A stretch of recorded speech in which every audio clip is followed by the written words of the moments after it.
but it's about like this kid. A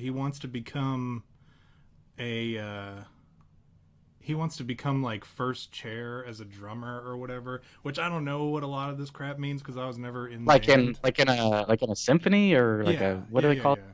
It's in a college. He's in like music school or whatever, so like a music Oh, okay. college. And by the way, Right. everybody in the chat, if you can hear V, please let me know, just so I can make sure that we squash any kind of things at the beginning. Um, but he's competing for like first chair in the band at the college, and I guess they do occasionally they do these orchestras, and this thing that he gets brought or invited to um, compete or not compete audition for is like Right. this dude. He's like the best band leader or what do you call him, Mr. Holland? What the hell was he? Oh, Conductor. Conductor. conductor. Yeah, Yeah, that the train guy. yeah. It took me a Yeah.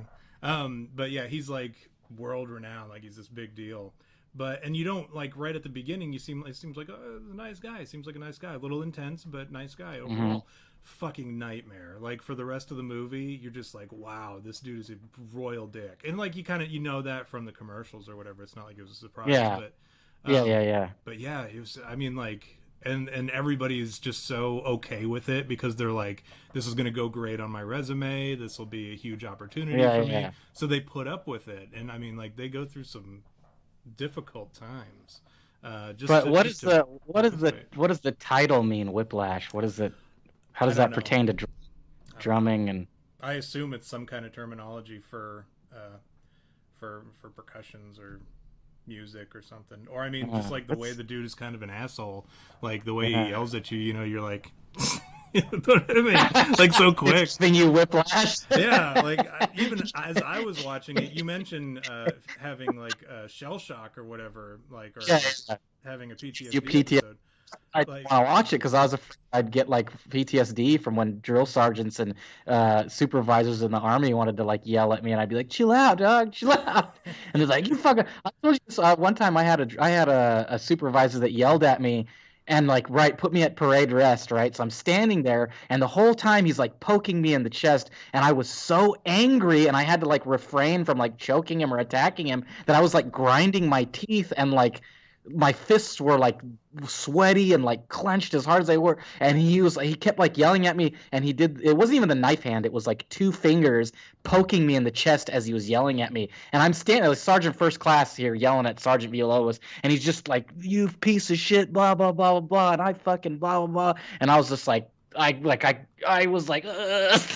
You know that feeling like you can't do shit because your life would be ruined, oh yeah, if you did anything. And I'm sitting there just taking it, and I was like, I didn't know what to do, man. I was like this ball of emotion waiting for a cathartic experience where I could either, just react like to my nature, my base savage instinct, and just choke him to death, or like break down and cry. Like I didn't know what to do, and so I was like, I basically had an anxiety attack. And as soon as he like left, dude, I like went into the room and just like panic attacked, like sat down on the floor and like couldn't breathe because I was like, what the fuck, dude? Like what do you do? Like in that situation, there was nothing. I I'll just had tell to you what take you it. do.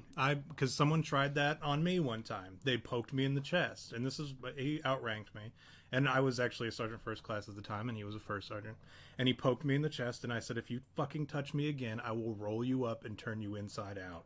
I'm a man first. You don't touch me, and that was it. I don't think I ever talked to the guy after that. Like he was my first sergeant. Yeah. I never had to talk to him ever again, because this is like towards the end of my time in, and the dude, he was like, it was recruiting, so it's a bunch of pussies, and this dude, he was yelling at me about something stupid, prospecting, like not having my guys on the phone long enough, and I was like, I was very cavalier about it. I was like, listen, these dudes Right. don't make appointments on the phone. They make appointments in the schools, and they make appointments Right. doing hot knocks and shit. I was like, you would know that if you looked at my conversion data. And the dude, I mean, he was lighting me up or whatever about it. And then finally, he started poking me in the chest, and he did it, and that was that. So I'll roll you up and turn you inside out. Do it again. Mm. Yeah. That See, was the difference in your scenario is you were a little bit higher rank. I mean, Sergeant First Class, like that's like it's going to take a lot to get you kicked out of the Army. And I was a sergeant that had been demoted quite a few times, multiple Article 15s under my belt. So I was terrified, dude. I knew that, like, at some point I could fuck up and they'd kick me out of the Army, or and that's how it is, man. Like from what I had determined after all these years was, it doesn't matter what you say. Even remember when I got my Article 15 at Fort Riley for having swords in the barracks? I do. Remember I had swords? I said swords in the barracks, and I had to give them to you to hang on to because I couldn't have my katana in the barracks. And so I like researched it, dude, and it was like it turned out I was allowed to have them because the regulation said if you have weapons that are ornamental, ceremonial, or sport, you can have them in the barracks. And that's exactly what a katana, every one of those, it fits that description. And so when I went for my Article 15, I told my commander, I was like, look, this is wrong. You can't give me an Article 15 for this because of this, this, and this. And then he was like, well, it's at the commander's discretion, so I'm going to give you an Article 15 anyways.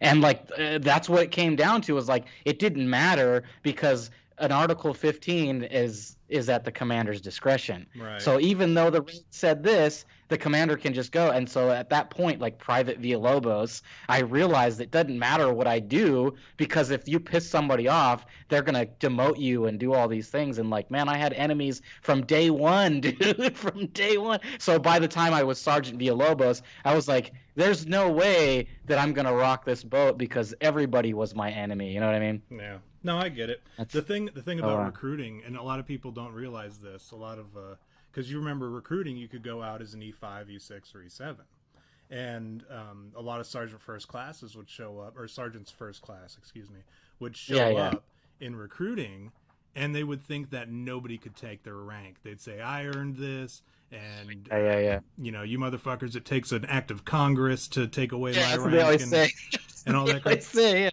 That's not true. It's the first 2-star in your chain of command. And in recruiting, the first 2-star was the CG of recruiting, of USAREC. And he was very, very involved in like everything. And so like all you had to do as a company commander was call him up and you could talk to him.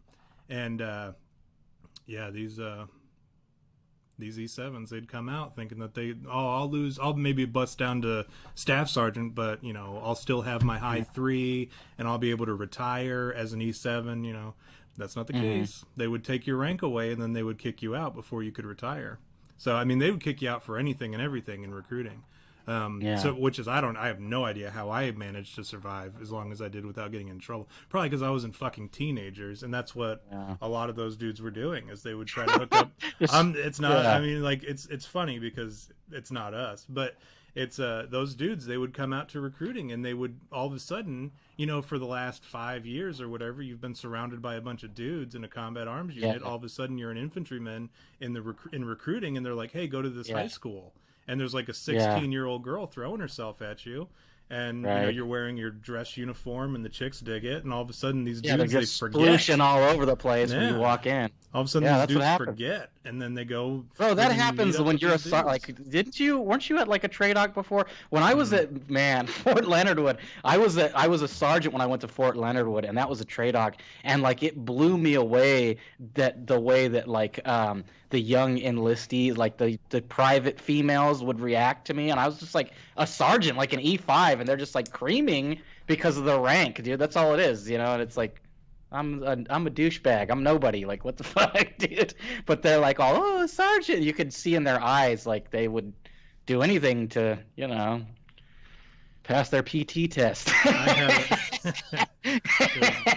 their PV test, more like it. Yeah, exactly. No, I actually had a buddy of mine from when I was at TRADOC. Is a nightmare for people without a good head on their shoulders, right?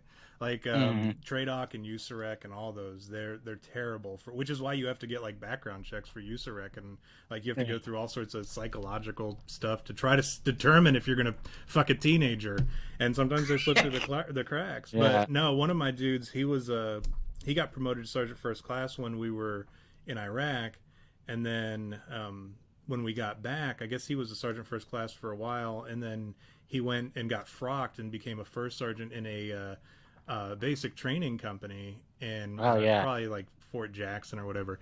And he ended up fucking one of the trainees. And I mean, she was of age, but so it was whatever. But it wasn't whatever to the Army, because they were like, "Oh, dude, you can't do that." And dude ended up going to jail for it. For I don't remember how hard though would that be? Like, I can't even imagine, dude, the scenario. Banging. Well, here's what happened. If I recall, it was something to do with dog tags. Let me try to remember. Okay. So here's how it went down. I knew it had something to do with dog tags and the chick. So he got caught because this chick's dog tags were on his bedpost, right? And his wife or whatever, or somebody came and found him, and because I guess he probably just never took them off or whatever. You know how some dudes get. And they saw the dog tags and they were like, "What are your dog tags doing on the bedpost?" They grabbed them, and it was this chick's. And so then the wife or whoever it was, I assume it was the wife, because he's still married to this woman, but she took the ID tags and found out, did post locator, found the chick. Turns out she was a chick in his unit. And when they asked her about it, they said, "How did your dog tags end up on First Sergeant so-and-so's bedpost?" And she said, "Well, I was riding him, and they kept hitting him in the face. He took them off and put them on the bedpost." And then just, I guess she forgot to pick him up on the way out. And yeah, so that's how he ended up getting busted. But, nice. Yeah, I can't imagine, dude, that in that scenario, like even like, and again, I'm not like condoning anything, you know, pedophilia or anything, but I can't imagine what it would be like as a sergeant, you know, even somebody that's like seen war, you know, and going over to deployment and then coming back like grizzled E5, E6, and then they go, "Oh, why don't you go to this high school?" And like all the chicks, it's like you're Elvis basically, like that. And literally, you know, Elvis was even in the military too, he was in the Army. And then you come back and they're all like, "That's, I don't know." There's like a thing, and this is probably I don't know, maybe an exaggeration, but I can't imagine what that would be like. And I'm not sitting here telling you that like I would be the better man or anything, because who knows in those scenarios, like a woman throws herself at you and you're going, and then like you go, the age is their age, you keep telling yourself, but then like these girls these days, you can't even tell. I remember when I was in Germany, man, you know, there's no age limit there. You know, they can just drink at the bars. It doesn't matter what age you are. And so you'll go to bars and you'll see girls and you'll go, "Oh, look at that girl, man. She's super hot." And then you'll go, "Well, she looks a little young." Yeah. And like somebody will go, "I'm going to go talk to her." And I'm like, "Okay, dude, if you're going to go talk to that girl, just ask her for her ID, because there's a chance." And then the next thing you know, she's like, "I'm 15." And you're like, "But you're drinking a beer." And it's like, well...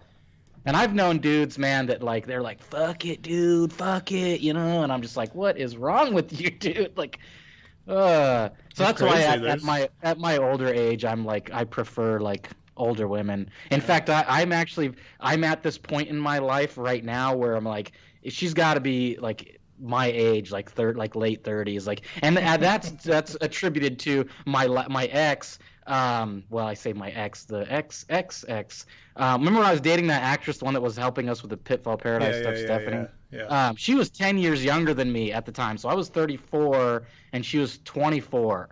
And it was just like this huge age gap, and it was awful. Like, I totally regret, it's the biggest regret ever. But ever since then, I realized I need to be with someone my age because young women are stupid as hell. They are dumb.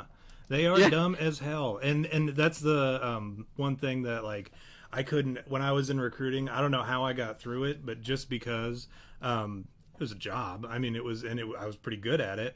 But, like, the people in recruiting, like, it's not like dealing with soldiers, right? Like, you can train a soldier. You can yell at a soldier, and soldiers have, like, a certain level of, like, a baseline. Like, you don't have to talk to them about their, like, personal life or whatever. So, like, if you talk to them about their job and that's it, great, and get the day done and be done with it, and never engage in any kind of conversation with them about what they watch and shit. But these kids, all they wanted to do was talk about, like, "Oh, did you see the new fucking Kardashian?" or whatever. I don't remember. Like, hey, there's this new game. This is like when Minecraft like just came out. They're like, "Hey, did you play Minecraft yet?" I was like, "No, I haven't. I have not yet."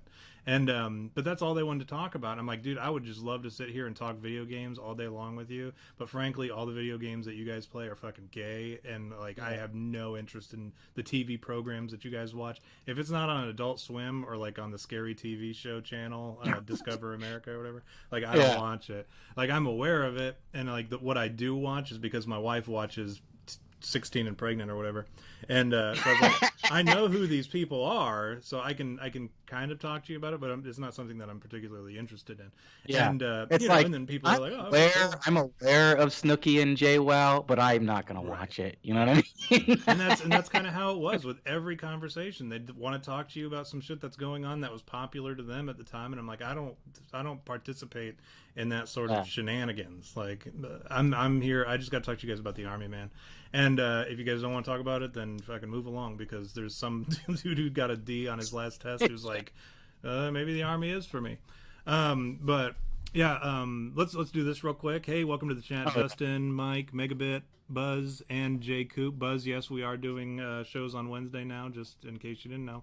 And then also Andrew and Let's Fish already decided to pop in. So someone said something that I wanted to touch on. Mike, I think it was. He said you would have to think about everything that you could lose if you did something like that, if you fuck around with these teenagers. And so the one thing was, one of my recruiters, actually, when I was in Green Bay, said he would always do this thing. Like, we'd see somebody or whatever in the streets, and they'd be very, like you said, throwing themselves at you. That's how it was. And you just had to be like, it took like everything to be like, no, thank you, I appreciate it, I'm married, like, and then you have to like throw that down. So it kind of, sometimes it turned him off, sometimes it turned him on, but that was a story for another day. But these chicks, man, he would do this thing every time he saw one and they did something like that. He would say, man, if I didn't have a wife, 3 kids, a house, a job that paid really well, and about a dozen other things going for me right now, I would totally bang her. You know, like that was his thing, and I would always jokingly after that. That's good. But that's a good. That's funny. Yeah, just go down the list of all the shit, and a dog, and a cat, and and dinner waiting at home. But yeah, there was this one dude, and I forget his name. He was he was a turd. I knew he was a turd before it even happened. But this was the funniest story to me at the time, and I mean, I've had a couple other encounters since then that were funnier, but this one at the time is one of the funniest underage sex stories that I heard. Right? Not like there's a whole lot of funny underage sex stories, but this dude, right.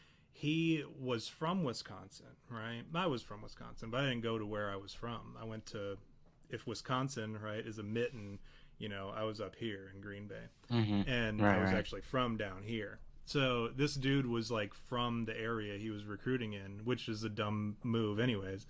And I guess he went home to his actual hometown, and he was partying one weekend with this chick that he knew was underage. I mean, like, everybody, Wisconsin is like predominantly small towns where everybody knows everybody, right? So, well, you saw where I graduated high school with fucking 12 people in the graduating class. This dude goes back to his hometown, knows this chick is underage, ends up banging her, and then, done deal, whatever. He shows back up for work on Monday morning, and there's a phone call from that school that the chick goes to, and it was not that far away or whatever, I guess still within his recruiting area. And they called the station, and they said, hi, this is Jane Smith, the guidance counselor from such and such high school, and I need to talk to whoever's in charge at your earliest convenience. Please call me back at this. And this dude gets the message, and he's like, immediately he's like, oh fuck, he's like, I'm busted. Like, she told somebody told somebody, eventually the guidance counselor found out, or the principal or whatever, or maybe it was the principal called. Anyways, it doesn't matter. Somebody from the school who would be aware of that sort of goings on called and said that. And so he gets out in front of it, right? He goes, like, he's the first one in, checks the answering machine, and then when the station commander shows up, he's like, listen, this is what happened. And he like lays it all out, confesses to everything. He's like, I met up with the chick, she's a junior in high school, she's 16 or 17 or whatever, how old she was. We hooked up, we were drinking, we hooked up, blah, blah, blah. Now the principal or the guidance counselor's on the phone wanting to talk to you.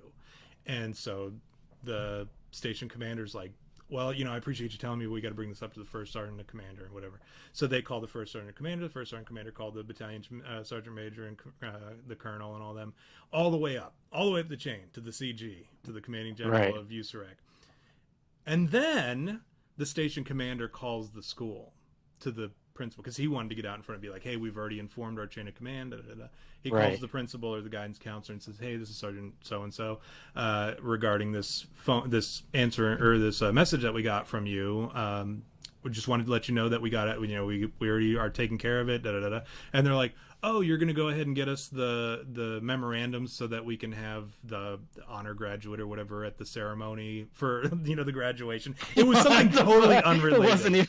No, it wasn't. It was guilty conscience, right? Dude. So we had like these things where you would like hand out this scholar athlete award or something like that, and that's what they were calling about.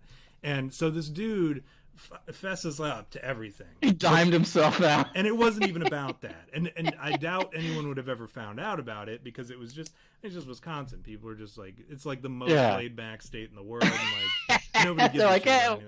Whatever. But this dude ends up going to jail for it. You're kidding? No, not at all. So what happened was the CG sent down saying he's off recruiting. He's off.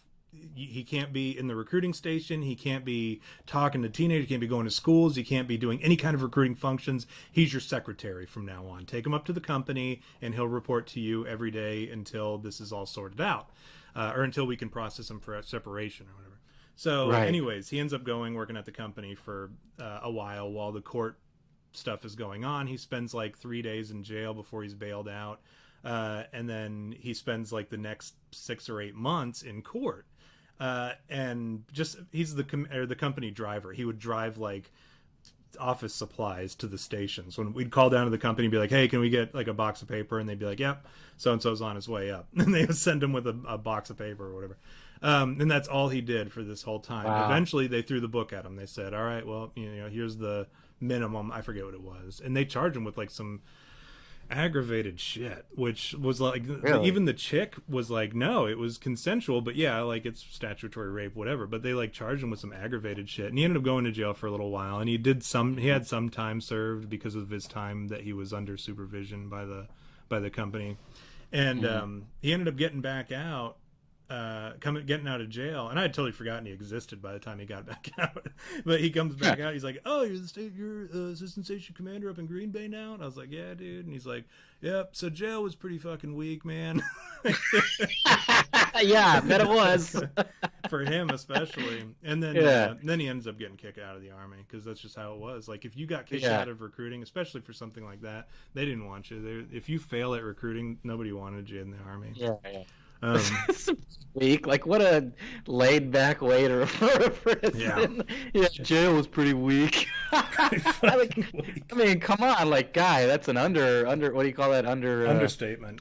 Understatement, yeah. He was an odd duck, dude. He was it was so funny because the first sergeant and commander like got to a point where they were like all chummy. I would go down to the company for one thing or another, and this is around the time where I got picked up for like right after my dad died, and then they asked me to become the assistant center commander for Green Bay. So like that was around the time I was going up there and talking to them and like auditioning or whatever, like training day where they kind of see if you're the right guy for the job and shit. Yeah, if you're in the car with them. Yeah, and that's kind of what it was for a while. So I would have to go up to the company, and this dude's always like, "Hey, what's up, dude? What's up, Sergeant Miller?" Like, "Hey, what's going on, dude?" Yeah, I think he ended up losing his rank too before they booted him. Like they really do throw the book at you in recruiting. They fucking they show no mercy when you fuck up in recruiting. Which is why, again, I'm surprised I made it as far as I did. Unless you're willing to like suck the CG's dick off, like you don't really make it that far in recruiting. And if you get to a certain point without sucking his dick, like that opportunity presents itself, or you end up getting kicked out. You know what I'm saying? Like it's like a very, very political, terrible place to be. It really is. And then you wonder why all these dudes were like hanging themselves and blowing themselves away when back in like, this is like right when I signed up for recruiting was when all those recruiter suicides were happening. So Yeah, I jumped into it when that Wasn't was that going like on. normal? Like that's like, oh, you say all those recruiter suicides, but wasn't Yeah, wasn't it? Isn't it always like recruiters have the highest suicide they rate? do. Yep. Like I'm pretty sure recruiters have the highest suicide rate, in my Yeah. understanding. Recruiters had the highest suicide, and drill sergeants had the highest divorce. So it Right. was and those were the two That would jobs make you had sense. to do. Drill sergeants, yeah. If you wanted to make E8, you had to do one of them, and you had to do a tour as a drill sergeant or a recruiter. Mm-hmm. So Yeah, I think I told you about this. I You were actually gonna be drill. got, yeah, I got orders to be drill when I was in Afghanistan. I couldn't do it though because I was deployed. So, but then when I got back, I was trying to do recruiting packet, and they wouldn't let me do recruiting because I had a lot of what you call psychological issues. Yeah. See, I had a bunch of like prior what do you call it? I'd go to the psychologist and stuff, which I knew like I wanted to have a paper trail for when I got out, so I could get the PTSD money. And so I was like, every time I have an issue, I'm gonna go talk to a doctor, no matter what it is, and like I did it every chance I got, which I later found out that wasn't a good idea because I couldn't do recruiting. The drills, like it's funny because I came up for orders for drill, which doesn't fucking matter if you have psychological issues, because that's not the one where they kill themselves. That's what they want. Yeah, that's what they want you to have is psychological issues. Yeah. I told you I remember I had a drill sergeant that had psychological issues.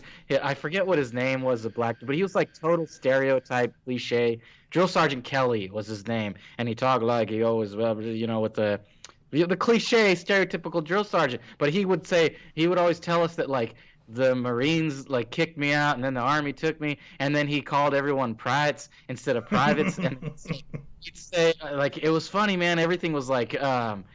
I remember this one time I was sitting at the CQ desk and I was on CQ and he was rambling and he goes, "How old are you, Private?" And I was like, "I don't know, 24." He's all, "24? Wow, when I was 24, I had 35 confirmed kills in the sand with eyes staring me down eye. And he was just rambling. And I'm going, "What? Like, what are you talking about?" That's how he talked, man. He was like that R. Lee Emerson, but more monotone and just like constant. Like it was like he really was kind of weird. Like it was one of those things where you like go, is this dude playing a role, or is he really kind of weird? Right. But I always like enjoyed that. Like basic training, you'd show up and I was older. Like everybody was like 18, 19, 20, but I was already 24, almost 25 when I enlisted. So I kind of already had that like they're here to break us, so no matter what you do, it's going to be wrong. But all these other soldiers are like, "Oh, they're going to smoke us." And if we run faster, they're not going to smoke us. Like they have that hope. Yeah, and I'd be like, "Well, they're going to smoke us anyway." So I'd be that guy that like the drill sergeant would be yelling at somebody, and I'd be giggling, and they'd be like, "You think that's funny, Private?" And I'd be like, "Well, yeah, it's fucking hilarious. It's fucking hilarious. You're being funny. And you think it's funny, too, and that's why you're doing it." And that's their whole thing, the whole shtick with drill sergeants is they're fucking hilarious. They're so funny yelling at somebody, and they're saying all these funny things, and you're over there trying not to laugh. And that's, like, part of drill sergeant training is to, like, make the... make the private break that thing, where they go, give them a reason to yell at you. Like that's all it took. Remember that time I got arrested for not having my registration or whatever on my car? And maybe this is before we were hanging out, but must have been, yeah, because before we were regularly hanging out. This is back when my wife was still there. Riley. This was at Riley, yeah. It wasn't when we were hanging out. Yeah, she came when we went on leave before we went to Iraq. No, this is yeah, you're right.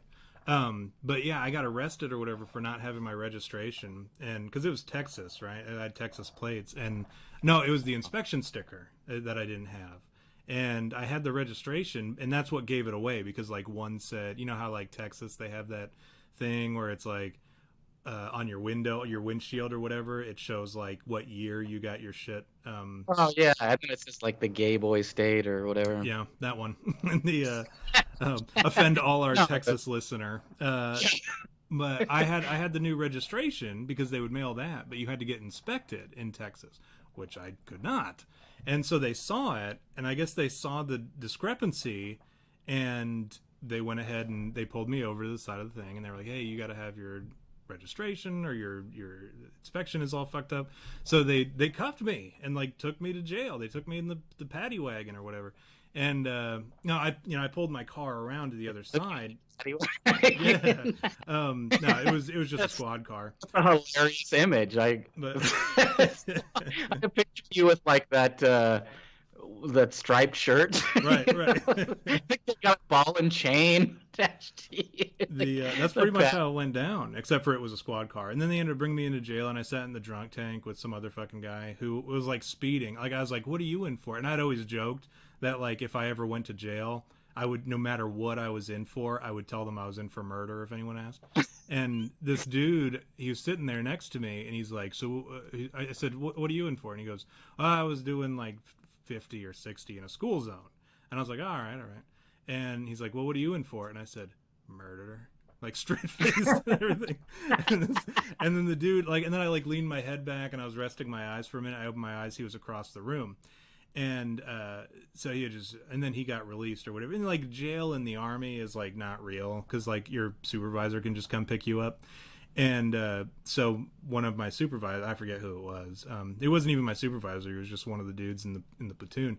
Comes and picks me up and brings me back. And remember Gabe, my old platoon sergeant, he ended up coming into the first sergeant's office too, or he brought me into the first sergeant's office, and I came in and reported and all that shit.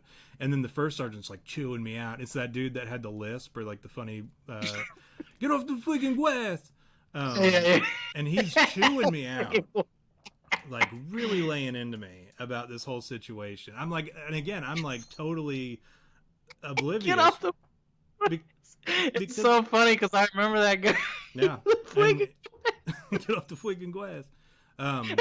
He ended up, but yeah, he was chewing me out, and like he was doing it with his lisp and everything, and like the whole time he's really laying into me with that voice. And I started like kind of chuckling because again, I was like, and the whole situation itself was stupid. I went to jail for my registration being overdue or my inspection or whatever being overdue. Like, it's not that serious. Like, I get it. I get it. I did something wrong and I'll pay the consequences. But like, you don't need to fucking freak out about it.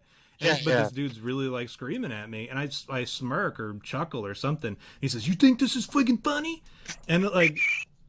So, and naturally I laugh again, and I'm like, I had to like finally just concede. I'm like, "Oh, I think the situation is funny, First Sergeant." And he goes, "Get out of my freaking office!" And then I left, and that was that. But so when you got out of jail, did you realize that it was actually pretty weak? No, I did. I came back and I was like, "Hey, Sergeant," it was that dude. As a matter of fact, he was a private at the time. No, but no, when I got out, it was this other dude picked me up, right?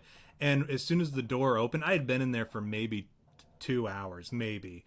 And but for the time the desk sergeant or whatever called down to my company or to the battalion to the company, and the company to the platoon to have somebody come pick me up, it had been like 2 hours, and that was it. And so as soon as that door slid open, I did this number, and I was like, "Has it been so long?" And which wasn't it was not well received by the dude who had to stop what he was doing and come pick me up from jail. Yeah. So that's the problem with guys like us, is we're irreverent in situations where like you're supposed to be serious and not joke. Like it's like we have to be funny about it, or like those things where you're like, I've always wanted that moment. Like here's an example. Like I've always wanted to go to like a random funeral and then walk up to the front row and like sit next to the person in the front row and go, "Who's the stiff?"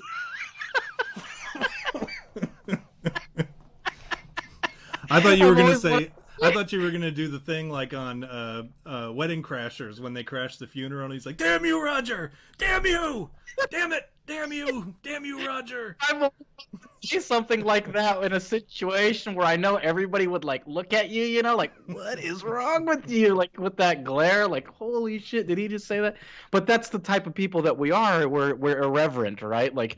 It's funny to us to like make light of those situations. And I think maybe it's a defense mechanism too. Like we can't handle that kind of stress. Like we're not good at like dealing with like those like moments where it's got to be really serious. Like what does he say on Aqua Teen? Bow your heads and pretend to be serious. I was at a funeral. Speaking of funerals and our inability to process things properly, I was at a funeral recently for a friend of mine who passed away, and the mom, and like this sits. It's like, you know, when you go to bed and like you start thinking of all the stupid things you've done or whatever. Like this is the one that's been popping into my head a lot. Because like I'm talking to the mom or whatever, you know, I'm like consoling her or whatever, and she's like, you know, and then she like tells the story of how me and this dude met and started to become friends, and how he had gone, this is like friend from church, right? So like, his parents were always there at church, he was there at church, and he had gone through a lot of like, he had a lot of problems that he was dealing with, and like nobody really wanted to associate with him because he had been in jail for. And again, I won't say who it is, so I can kind of tell you a little bit more about it. He was getting a divorce, right? And very, very difficult divorce. 2 kids were involved, and it was just irreconcilable differences between him and his wife. His wife decides she wants a divorce.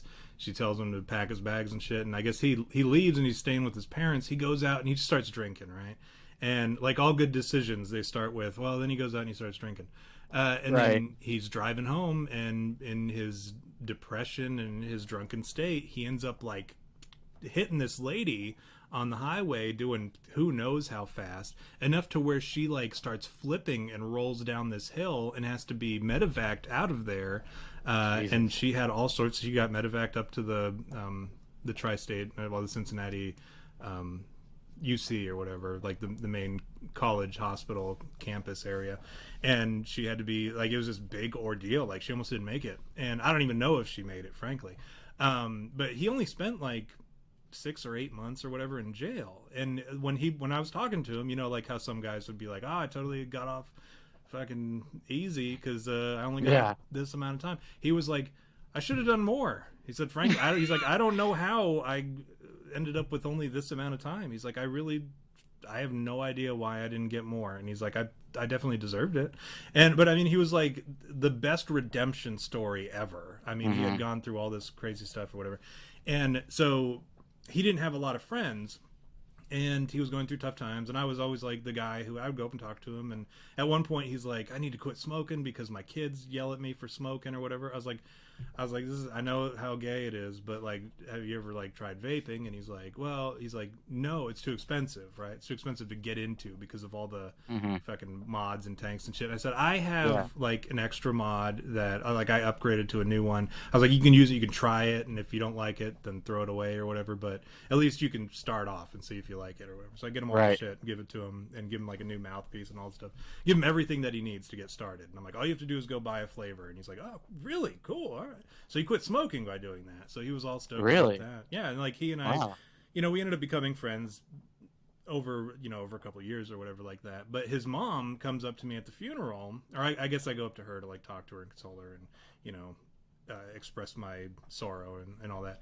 And she goes, you know, when, you know, he came home one day after church and he was talking about how he really finally feels like he made a friend and da-da-da-da. And she's going on, and it was like this really like a part of him that I didn't know was going on. You know what I'm saying? So, because we never talked about that, we were never like, oh, your friendship means this much to me, you know, because that's fucking gay. I mean, like you weren't gay, right? So he goes and he tells his mom about that, and that's how I ended up being a pallbearer, is because like how much he talked about how he valued our friendship. And so she's telling me all this, and I burst out laughing. Because I don't even know why I did it. And like, I could see in her face the confusion, and like, I apologized, and I was like, I don't handle grief well. Like, I don't know how to handle my emotions. And, that's right. And so she was like, no, she's like, I get it. She's like, I know. And then, you know, continue talking or whatever. But I was like, I don't know why that happened, why I just burst out laughing. And it was like a real good, hearty laugh where like I felt good afterwards. And maybe that was just, like you said, a defense mechanism for me to kind of like get out of that, you know, slump that I was in after what she was talking about. I know what you mean. I can't handle it, dude. I get all like, every time people are serious or it's expected to be serious, I always have to like cut that with a knife, you know, like with laughter, really.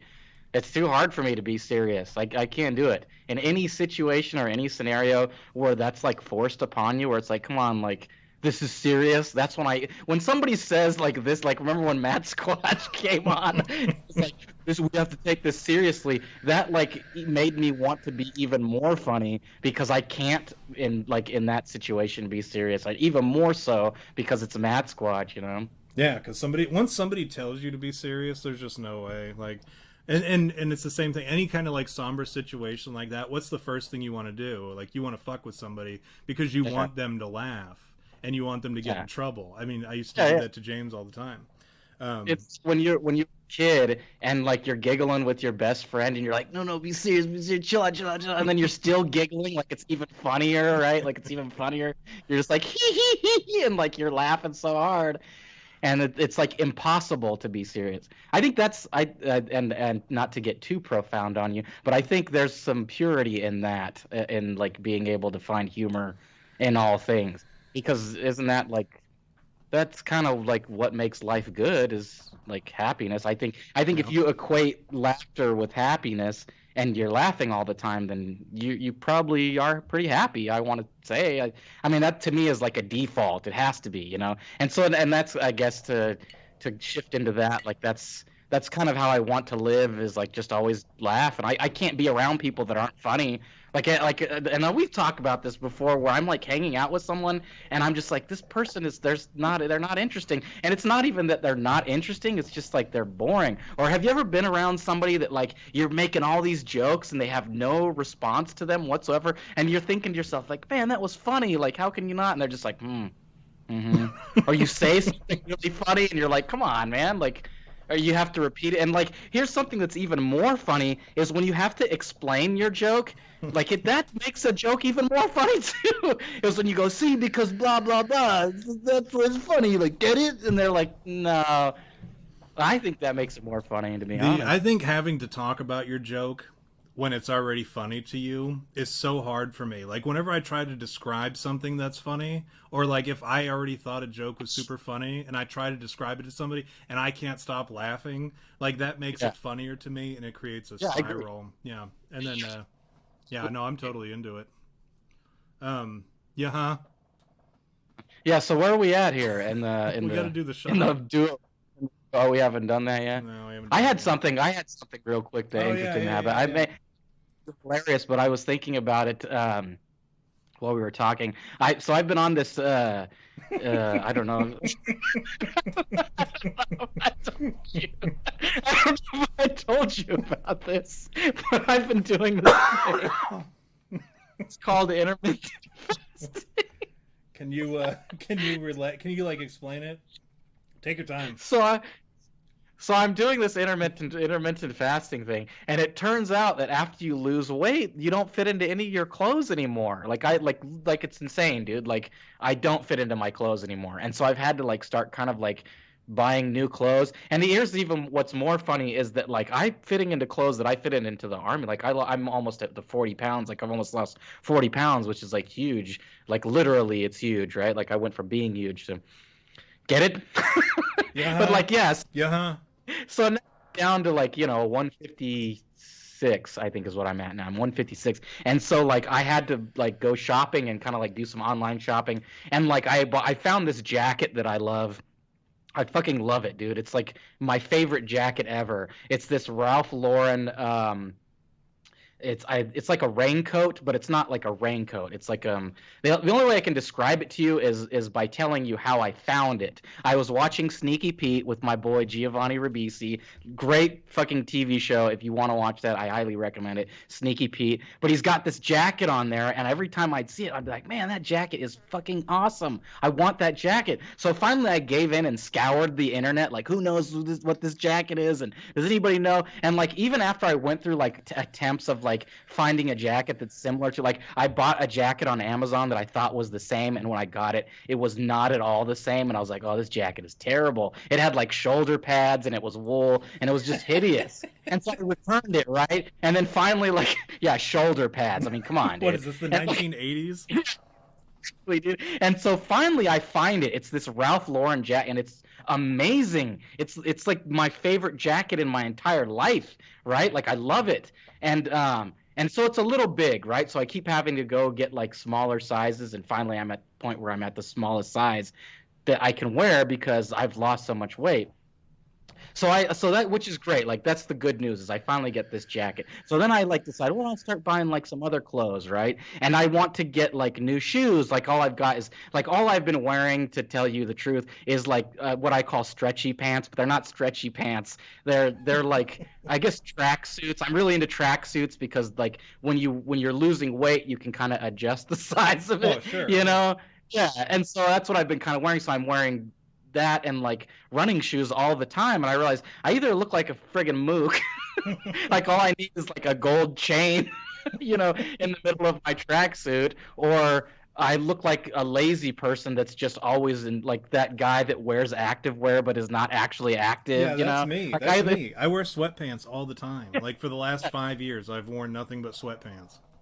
Yeah, so I so I start like realizing maybe it's time to like get some nice clothes. So I start doing a little shopping. I look into getting these boots that I really like, motorcycle boots. Even though I don't own a motorcycle, I feel like it's okay because I own a Dodge Challenger, a black Dodge Challenger, murdered out Dodge Challenger. I feel like it's okay to wear motorcycle boots with that because it still gives you that kind of image, right? And so I'm like searching everywhere for motorcycle boots, and my town, like everything's closed, right? Like COVID Yeah, 19, yeah, yeah, every yeah. not open and all this stuff. So I find this place, Boot Barn, all they sell is cowboy boots.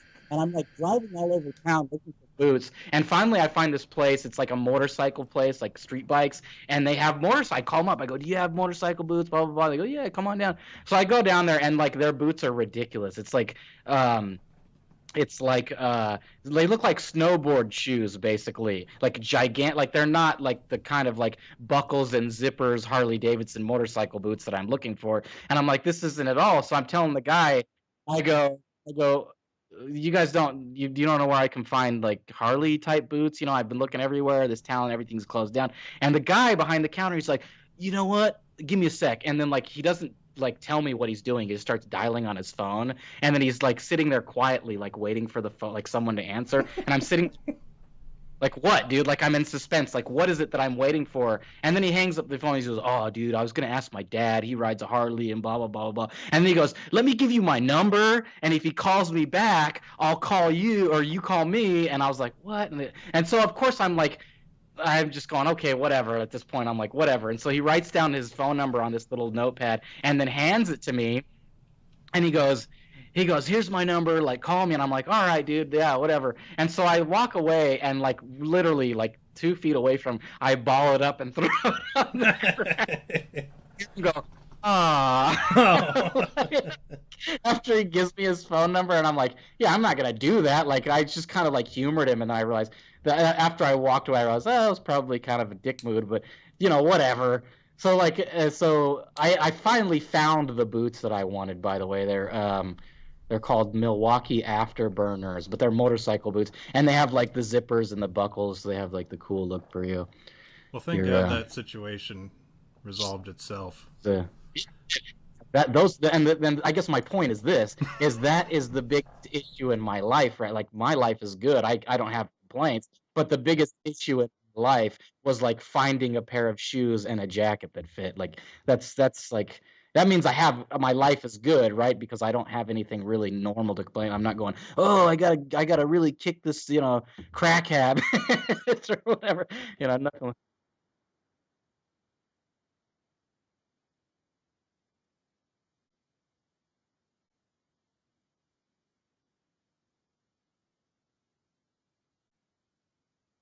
at our segue. Our segue.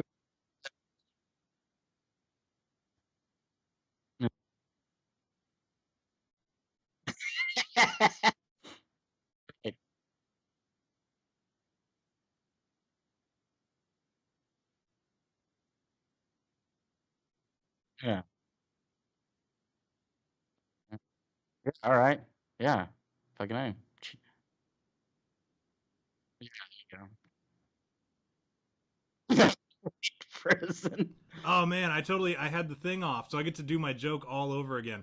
Yeah, I had muted my thing because every time I talked or whatever, it would like cut you out. So I was like, I need to stop doing that. So I had muted it. My bad, everybody who's on the stream watching right now. I said because V had said something about crack addicts. Aren't I glad that I don't have a problem like crack? I got to kick this crack habit.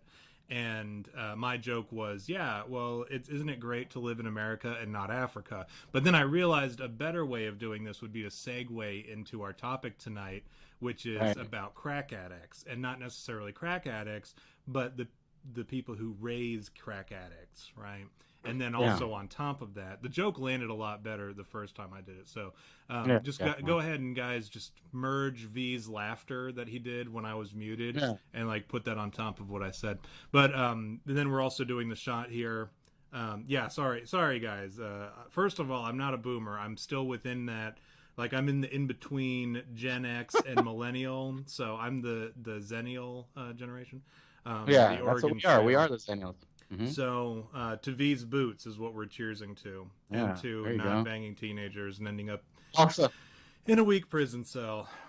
Yeah. Also, the guys are in the chat or making some Nacho Libre references. Sometimes you wear what does he say? When you're a man, sometimes you wear stretchy pants in your room. Yeah. And to get that corn out of my face when they fight. It's the best. Nacho! Yeah. That's a great movie. I love that movie. And Luis Guzman as Nacho, that was pretty good. It's so triumphant. You know, the end when he does when he pins. I've never watched Nacho Libre. You're kidding me. Nope, I'm gonna come clean right now. I've never watched Nacho Libre. I have been in the presence of Nacho Libre being on TV. Like my kids love that movie. But I've not watched it yet. It's not that I don't have. It's not that I have something against it, because it seems super funny, and like, big fan of Jack Black, big fan of that whole Nacho thing that we do, and you know, I think it's a silly and funny premise. So I mean, like, it's just I've never sat down and said, you know what, today I'm gonna watch Nacho Libre, and I've been, you know, you always pick on me about that because I collect movies, I don't watch them. Yeah. Have you seen? You're like, I have it, but I just haven't watching it. But yeah, well, because I have that server with like 2,000 movies on it, and then all my movies all over the wall or whatever that I have over there. But yeah, I've been watching a lot. Like, this is my season, right? I'm a horror movie guy, so I'll watch horror movies, and I've watched them all, right, on Huluween, and I've watched every single one of them, and I've gotten to the point where like I'm down to the shitty movies. Like I have to watch the B horror movies that they were never any good, and like are like 1 star on the rating or whatever. And like I've run out of those to watch on Hulu, so I had to switch over to Prime. I don't remember why I switched. You know what? I started watching The Boys. I'd never watched The Boys before. That show. I just finished the second season. I love that show. So did I. I watched it like straight through. I had to sit down because I was like, you know what? It seems like a really good show. I've heard good things. I've heard nothing but good things, frankly. And it seems like it reminded me of The Watchmen, right? I'm like, it seems like it's gonna be a little similar to The Watchmen, except kind of zany and goofy, which is what I was looking for. And I really liked that show. And I was like, you know what? While I'm here in Prime, as I'm gonna start watching these other movies. And then I started watching that counterpart I was telling you about is on Prime right now. Well, Borat's on there too. I think that's actually what brought me there. Was I was checking to see if Borat 2 was on yet, and it is now. I still haven't watched it yet, and I keep meaning. But you know what I did? I don't want him to get any credit because he's a total asshole. I hate Sacha Baron Cohen or whatever. Yeah, he's a douchebag. But I think Borat is really funny. Like I thought the first movie made me pee my pants. Like I'll be honest, like I peed when I was that scene with the bear coming out of the ice cream truck killed me. That killed me. And just him, even the preview. I think when I was watching the preview, when I went to watch Clerks 2 or whatever, like I saw the preview and I just could not stop laughing for the preview. I think Borat is one of the funniest things ever, and not because it's like classically funny, but because it's so absurd or whatever. And I think that's what cracks me up so much about it. And I think I went there to check that out. Ended up sticking around I saw The Boys, and I was like, you know what, I meant to watch this. And now I'm watching these other shows. But I downloaded Borat too. That way he doesn't get credit for me watching it. Sneaky Pete too. If you get a chance, you should check out Sneaky Pete. Yeah, I do. 3 seasons. It's 3 seasons. I have the TV set up now, so while I'm down here doing my homework, I can just sit, and the TV is literally like within my peripheral. I don't even have to move my head. So now I have a chance to watch shit now. But I was watching a haunting on, or some haunted show or whatever. It's like these documentaries about ghost hunting, and that's like 90% of what I watch is like ghost shit. And it's this show, like these documentaries where it's like the haunting on Hell Street, or the haunting at Porter Station, or the haunting at such and such. And it's this dude who was like a rapper named Prozac, and he's a paranormal investigator up in Saginaw, Michigan. And the first one I watched, I was like, wow, this is pretty cool. I mean, like, I don't know how much of it's real. Like, it seems like he has way too much activity for it to be real, but like at the same time, like, it looks legit to me. Like, when I'm watching, I'm like, well, this is at least fun to watch. So I start watching it, and the second episode that I start watching, it's got fucking Brian Harnois on it. Remember Brian Harnois, the dude that blocked me on MySpace because I was like, making fun of him? He was on Ghost Hunters, and he chickened out. Like, he's this big fucking chicken. Like, in the ghost hunting community, this is back when I was a ghost hunter too, he was like the laughingstock of the ghost hunter community. He always was. And because one time they had like a new guy on the team. This is Dave Tango when he was new on Ghost Hunters. And people who watch Ghost Hunters and shit I don't expect you to catch these names or whatever, V. I'll be against you. But some people in the audience might.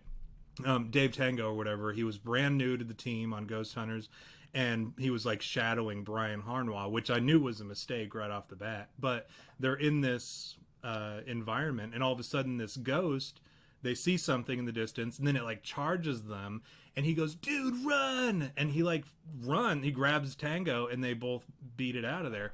And like from then on, he was always like the dude run guy. Like anytime like there was something scary happening, like he always acted tough until he was in a scary situation, and he was like always the first to, cut loose and run. And so I'm watching him, and I'm watching this show, and all of a sudden they're like, all right, well, Brian's gonna run us down this thing. He was, he's been all over the world. He's got all this experience, because they put him on Ghost Hunters International just to get him the fuck out of like Ghost Hunters. They made like a spin-off show where they would go all over the world, but it was all the rejects that nobody liked from Ghost Hunters. They all went to Ghost Hunters International. And then he dropped off the face of the earth. He was actually fired from TAPS, the ghost hunting team on that show originally. But yeah, he's on this show now, and I was like, really? And I'm watching him, and he's like, yeah, I got all this experience, and I've seen all this crazy stuff in my life and my times, and believe me, I've seen it all. And he's talking like this big game, and everyone's like eating it up. They're like, oh yeah, all right, Brian, yeah, all right, good to have you on the team or whatever. And the fucking first thing that he does is he goes into a house, and he gets scared, like he freaks out because something. He's like, "Oh, what was that?" Like everyone's like cool and calm and collected, except for Brian Harnois. So, anyways, and then this dude, like, and the funny thing is, he never gets any evidence. He'll talk about like all these things that are happening or that he sees, never once get a lick of evidence. So like he's very like dramatic, and at the same time he brings nothing back with him other than, well, this happened, you have to believe me. So he's like, right. It totally ruined that whole series for me, and I was so excited about it. I did watch some of the other episodes, but every once in a while Brian's on, and it's a fucking letdown, major letdown. And then they have this priest that comes on, and he's a fucking dork too. So I mean, like, don't watch the show is what I'm saying to everybody. Just don't bother. I don't remember what it's called. It's on Prime, and it's called like Saginaw Seekers or Haunting on Porter Street, Haunting Hell House. Cool shit happens, but it's all fucking fake because they have Brian Harnois on it, and every single investigation they walk away with a full body apparition and like solid concrete evidence. So it's bullshit. And I'll tell that to their face, because I did it before. I'll do it again. Right. But yeah, speaking of crack babies, Hunter Biden, more has come out, and I don't know if you guys saw the stuff that was posted on the Twitter. I posted that thing yesterday, the fake Craigslist ad of Squirtle. Remember that, V? Yeah. And yeah, he was banging the Obama's daughters in a 3-way, and then he was getting a foot job from a Chinese hooker and smoking meth while he was doing it. And then what else was he doing? I saw one of him possibly with Lady Gaga today. And again, she was like, someone was naked on the bed, and Hunter was naked, standing in front of a mirror, taking a picture of himself, and Lady Gaga was in the back smoking crack or something. Like, it was all these pictures that keep coming out, and I hope they do keep coming out, because what happened was the FBI said they had the laptop, and they said that they weren't going to move on it because like there was nothing illegal. They didn't believe the story, because the story was Hunter dropped off his laptop to get fixed, and the shop owner was repairing it, found all this fucking weird stuff on it, like kitty porn too, and the interesting emails that he kind of like glanced at. I don't know if he read the email. I would, if I would be a horrible internet repair or computer repair guy, because I would just always be snooping. But this dude apparently was reading all the emails and looking at all the pictures, and found all this nefarious stuff that was going on. And Hunter, and then I guess he turned it. He made copies of it, of everything, and then turned it over to the FBI. The FBI said they didn't believe the dude's story, because Hunter never came and picked it up. For $85 was the bill, and Hunter never came and picked it up. So he, you calling me again?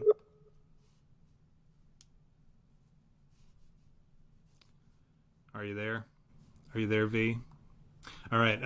Well, hopefully we'll figure this out. But anyways, so they didn't believe that this dude's story, that he had, that all that stuff had happened, and all of a sudden, the FBI turned it over. Ignore all this noise. That's me trying to call V back. They didn't believe that all this stuff had happened.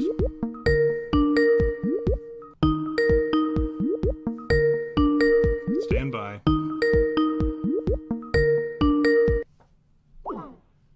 All right. Well, I'll keep talking until V calls back. They didn't believe that it had happened, and they went ahead and sent it on its way. They just turned over the evidence back to the computer guy. The computer guy gave it over to Rudy Giuliani, and Rudy's been releasing this crap. And now that all this stuff is coming out, I'm hoping that he just keeps dumping it, because at this point, if the FBI cleared it, that means there's nothing illegal on it, and everything should be able to be turned over to the public eye. Oh, yeah, V's PC just crashed. Also, who calls it a PC?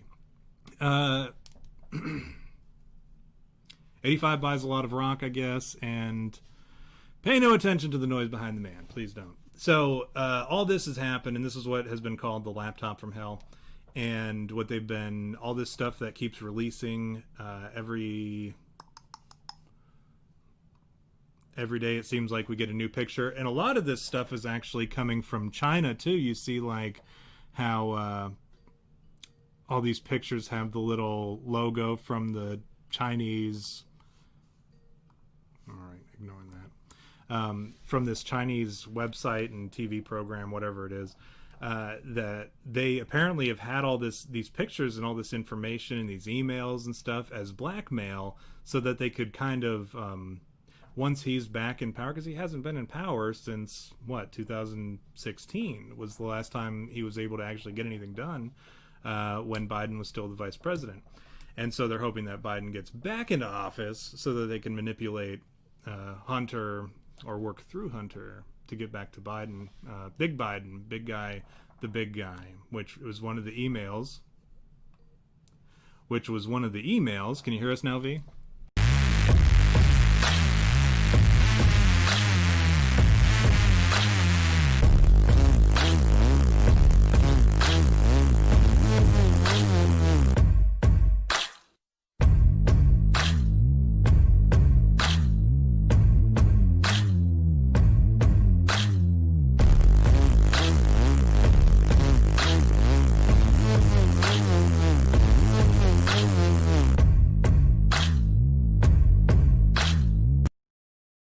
Going, yeah.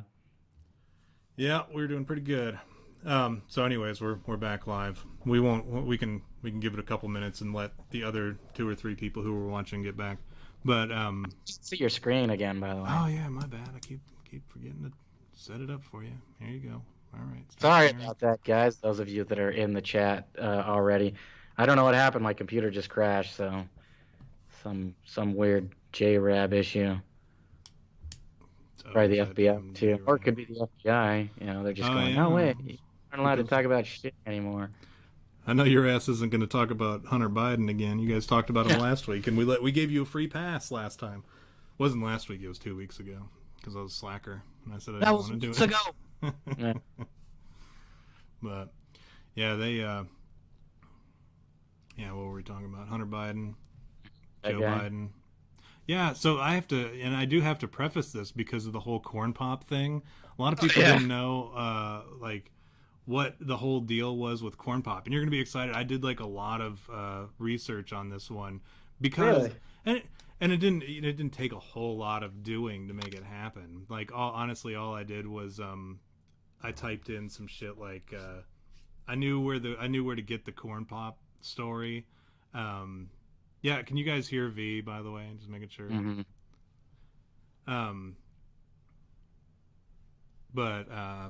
Yeah, I knew where the corn pop story was, and I've heard it so many fucking times because there's this song it sticks in my head too because there's this song that somebody made the remix of Joe Biden doing some of his fucking nonsense on the trail or whatever. Oh yeah.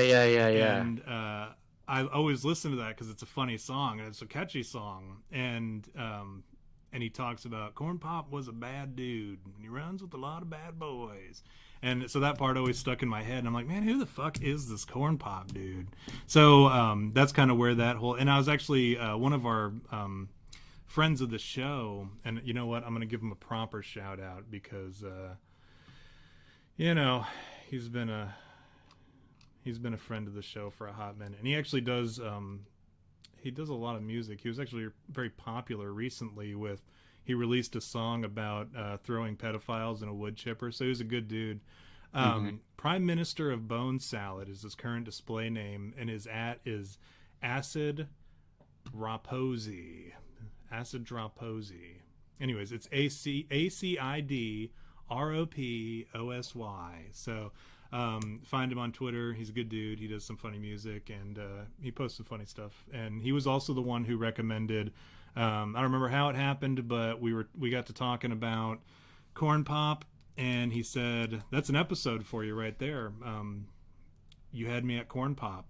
And I said, that sounds like a Swingin' Dicks episode where we solve it and find out who this corn pop character is. And, I got to thinking about it this week, the last couple of weeks, really. Who is corn pop? And I thought I had narrowed it down, and this shows how out of touch I am about like pop culture from the 1920s, because he said when I was watching that video, he says get down from there, Esther, and he calls him Esther Williams, and I thought that was like corn pop's real name, right? I was like, oh, Esther Williams, that must be his real name or whatever, and he just didn't want to be called by his real name. Come to find out, Esther Williams is a woman, and she was a swimmer which would make sense, right? Because her name, Esther, is a woman's name. Yeah, it's a woman's name. But I don't know that. I've not ever met anybody named Esther, I don't think. And she was a very famous sweater. I'm reading Andrew's post here, Boob Sweat. She was a very famous swimmer in the 1920s, and that's what the whole joke was. So what I want to do here is I want to play this corn pop story, so you guys can have some kind of context as to what I'm talking about. If you're not like, especially some of our fans who are not from America and they don't follow the campaign trail quite. And I know every single social media has been pushing it in your face. Go vote, go vote, go vote. But in case you don't have the context as to who we're talking about with corn pop and how he relates to Joe Biden, I'm going to go ahead and provide you with that context right now. And I learned that it makes a difference. This was the diving board area, and I was one of the guards, and they weren't allowed to. There was a 3-meter board, and if you fell off sideways, you landed on the darn cement over there. And corn pop was a bad dude. And he ran a bunch of bad boys. And I did. And back in those days, to show how things have changed, one of the things you had to use, if you used pomade in your hair, you had to wear a bathing cap. And so he was up on the board, wouldn't listen to me. I said, hey, Esther, you, off the board, or I'll come up and drag you off. Well, he came off, and he said, I'll meet you outside. My car, this was mostly, these were all public housing behind it. My car, there was a gate out here. I parked my car outside the gate. And he said, I'll be waiting for you. He was waiting for 3 guys in straight razors. Not a joke. There was a guy named Bill Wright, Mouse, the only white guy, and he did all the pools. He was the mechanic. And I said, what am I going to do? He said, come down here in the basement where mechanics, where all the pool filter is. You know the chain, there used to be a chain that went across the deep end. And he cut off a 6-foot length of chain. He folded up, he said, you walk out with that chain. And you walk to the car and say, you may cut me, man, but I'm going to wrap this chain around your head. I said, you kidding me? He said, no, if you don't come back. And he was right. So I walked out with the chain. And I walked up to my car. And they had, those days, you used to remember the straight razor. You'd bang them on the curb, get them rusty, put them in the rain barrel, get them rusty. And I looked at him, but I was smart then. I said, first of all, I said, when I tell you get off the board, you get off the board, and I'll kick you out again, but I shouldn't have called you Esther Williams. I apologize for that. I apologize, but I didn't know that apology was going to work. He said, you apologize to me? I said, I apologize for that, not for throwing you out, but I apologize for what I said. He said, okay, close the straight razor, and my heart began to beat again.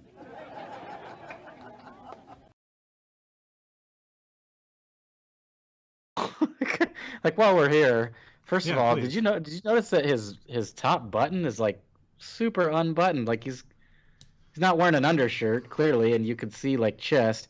Second of all, did they like go, how many little black girls can we surround him with in this shot to make him look like he's...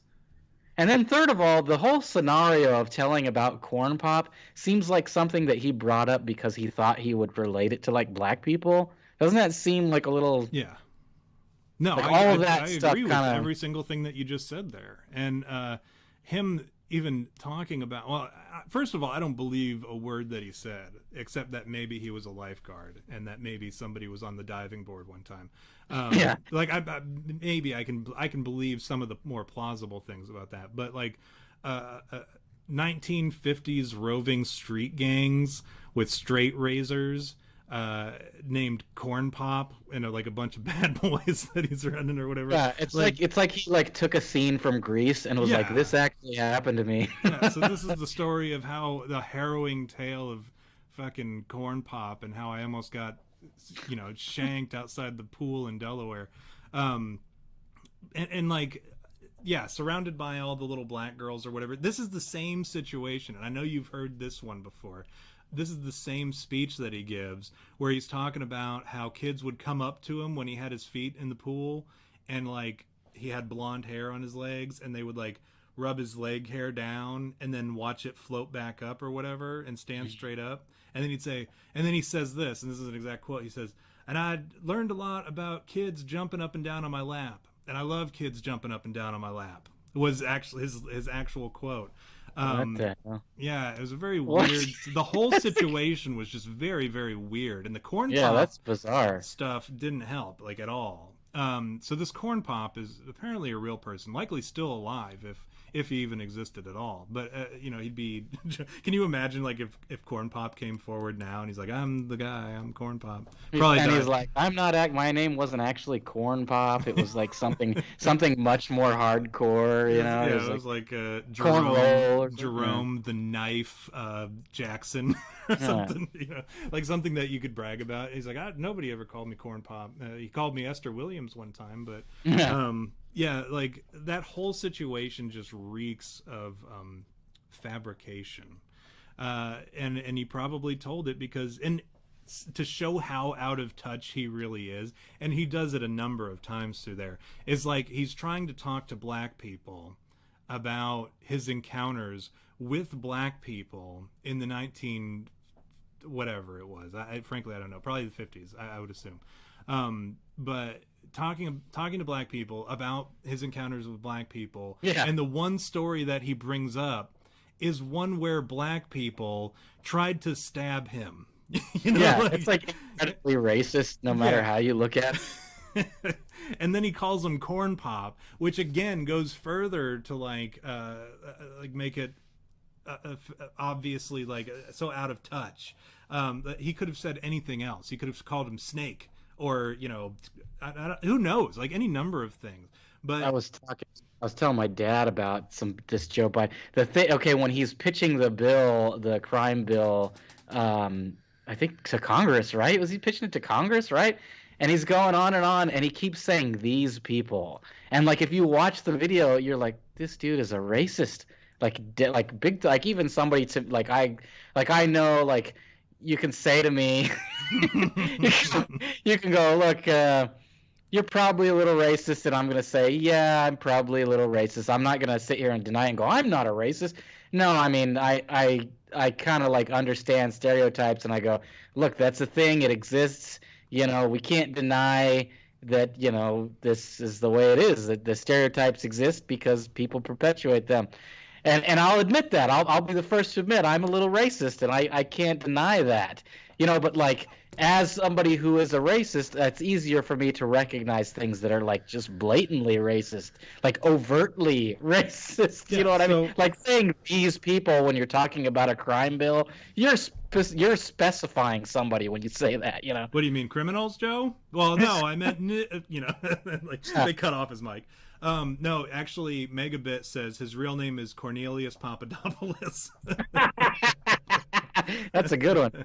Yeah, that's what would be funny as he came forward. He was like, "That's not even my name. My full name is Cornelius." They used to just call me Corn Pop for short. And then,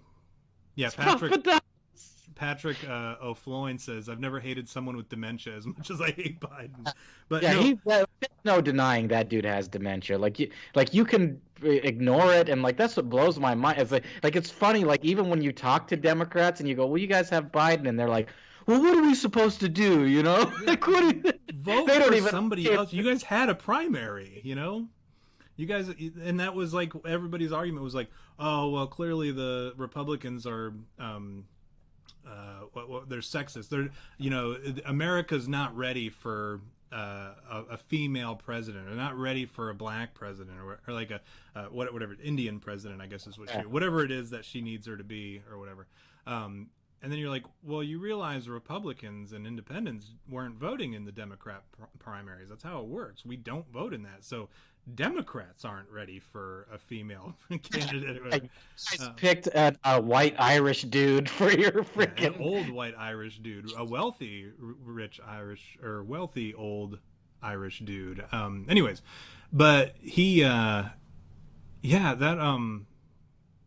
forget where I was going. Oh, I was gonna read some quotes because I pulled a lot of his goofs. I have a list of, I have Biden's goofs. And then I have Biden's blatantly racist lines. Because, nice. Now, what you were talking about... Say again? Nisms. Yeah. Bidenisms. KKK-nisms. So what you were saying about racism, being racist, guys like us, I mean, we casually make offhanded racist remarks. Yeah. I wouldn't say that we're necessarily, like, full-blown racists. But not everybody is racist on the spectrum, right? Yeah. Like racism is a spectrum, and everybody's a little bit racist. So it's not like a yes or no, are you racist? Everybody's racist, if that were the case. Valid point. Anyways, so when people like us, when these people, you and me, say, wow, that's racist, like, it's pretty fucking racist. So what I have here is... I have Biden's racist remarks. Let me find where I'm at. Blatant racism by Jim Crow Joe is what they used to call him. They used to call him Jim Crow Joe in the Senate. And what I do is I have some... Is that true? Did they really call him? They did. They used to call him Jim Crow Joe. This is something that I found earlier when I was reading up on his racism. And somebody else did all the research for me. I just stole all the funny racist shit that he said. Right. So I have some here. And then in the goofs, because what I did was I pulled the goofs first, and then I went looking for the racist stuff later. So some of it, like... blends. Well, some of the racist stuff I didn't do in the racist section. It's in the goofs, and we'll get to that in a bit. Okay, all right. So what I'm going to do is I'm actually going to go ahead and pull up Oh, by the way, here's Esther Williams. I had pictures of her because she's kind of a babe in the 20s, Oh yeah, right? yeah. I would wax that ass. I'd pee in her butt. Is that Yeah. what you'd say? Here's another one. I really like this color one. Wow, Esther Williams, huh? Yeah, but like just when you're about ready to jerk off to these pictures, I'm going to show you a picture of what she looks like as an old woman. Yeah, look at that. Jesus. Now you really want to jerk off to her pictures, right?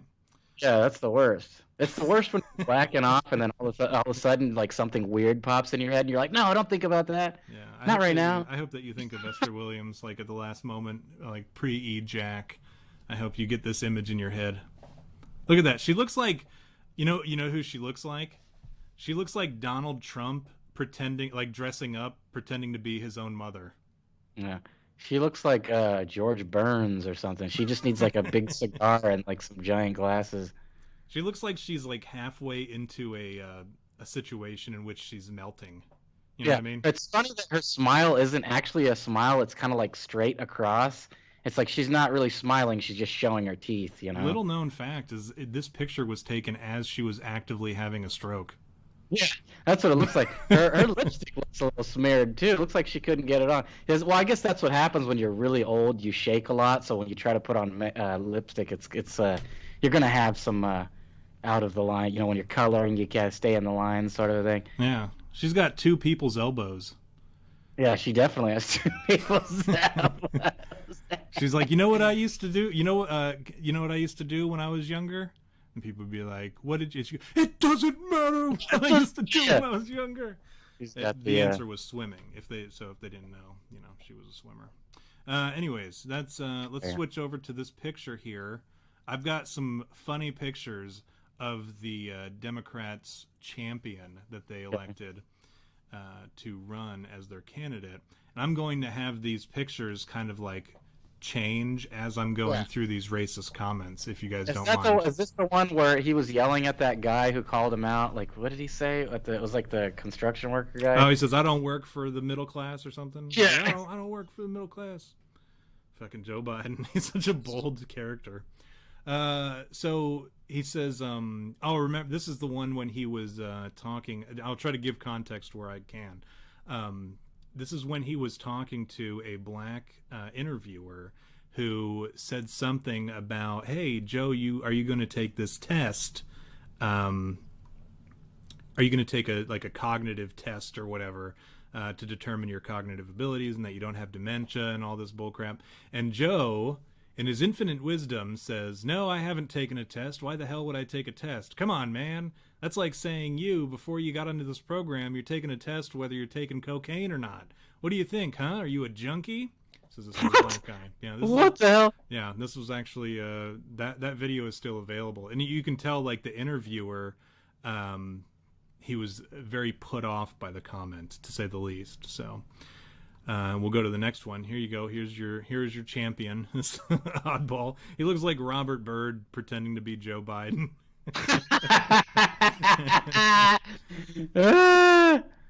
That's a terrible fit. It's kind of like off-putting. You know what? He looks like Jacqueline Sabarito. Remember that chick that got in that car accident because the drunk driver hit her, and they had to like graft skin from her butt onto her face, and then she just looked like a shell of a human being after that. She looked like a skeleton with skin, which I mean is what we are, but like a skeleton with no defining features, but skin just draped over it, like some kind of sheet.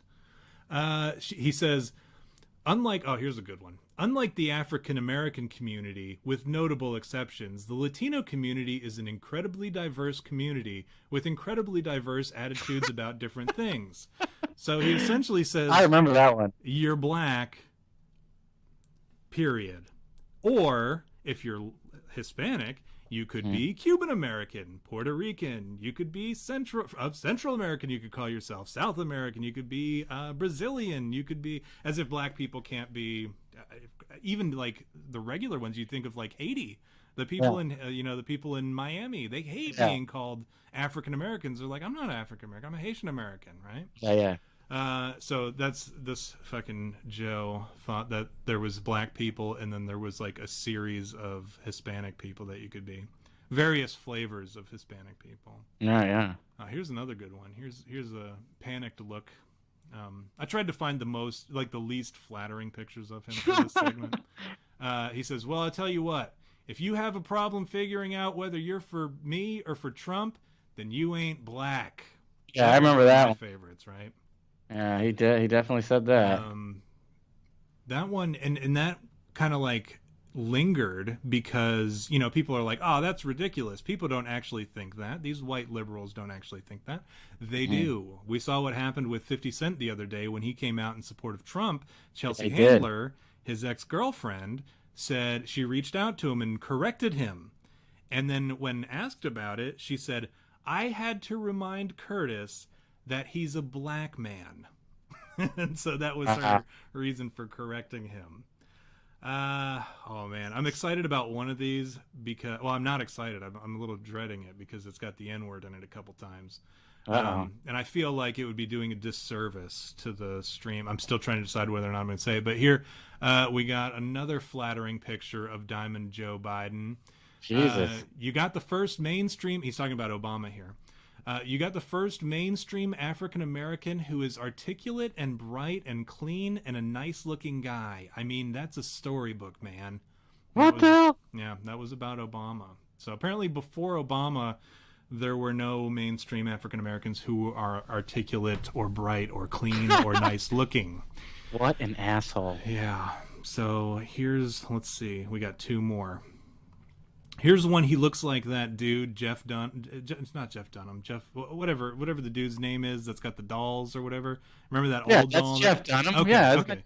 Yeah, that's what this one looks exactly like. It's I kill you, right? I kill you. No, yeah, that's the ISIS, or not the ISIS, the Al Qaeda guy.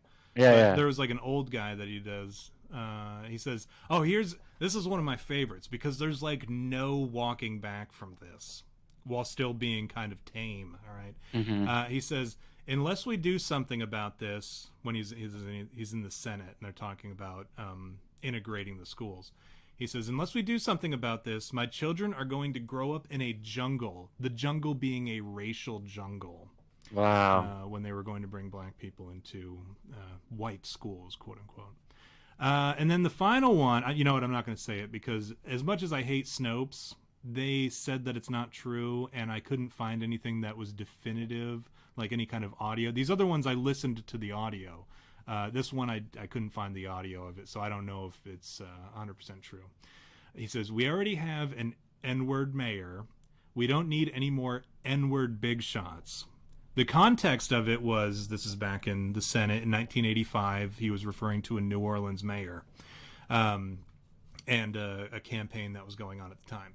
So again, as much as I would love to attribute that to Joe, and as much as I don't believe Snopes, Snopes said it wasn't true, and then I couldn't find the audio of it. So unfortunately, I can't give full credit to that one. Right. While I was, oh man, you know what? I'm gonna do I'll do these pictures, and then I'll do the Biden goofs. Oh, okay. Because I have it set up in such a way that there will be some eye bleach at the end of the episode. I was going to play that "Come On Man" song, "Come On Man," yeah. But also I want some funny stuff like before that because the stuff that I'm about to show is going to make you pretty pissed off.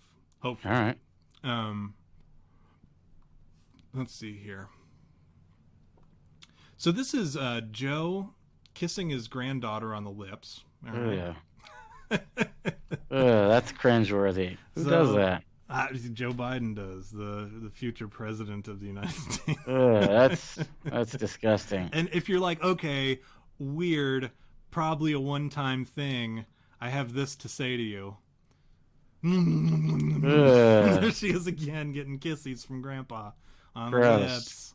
And she's kissing with her eyes open. What kind of weirdo does that? She's just as bad as he is.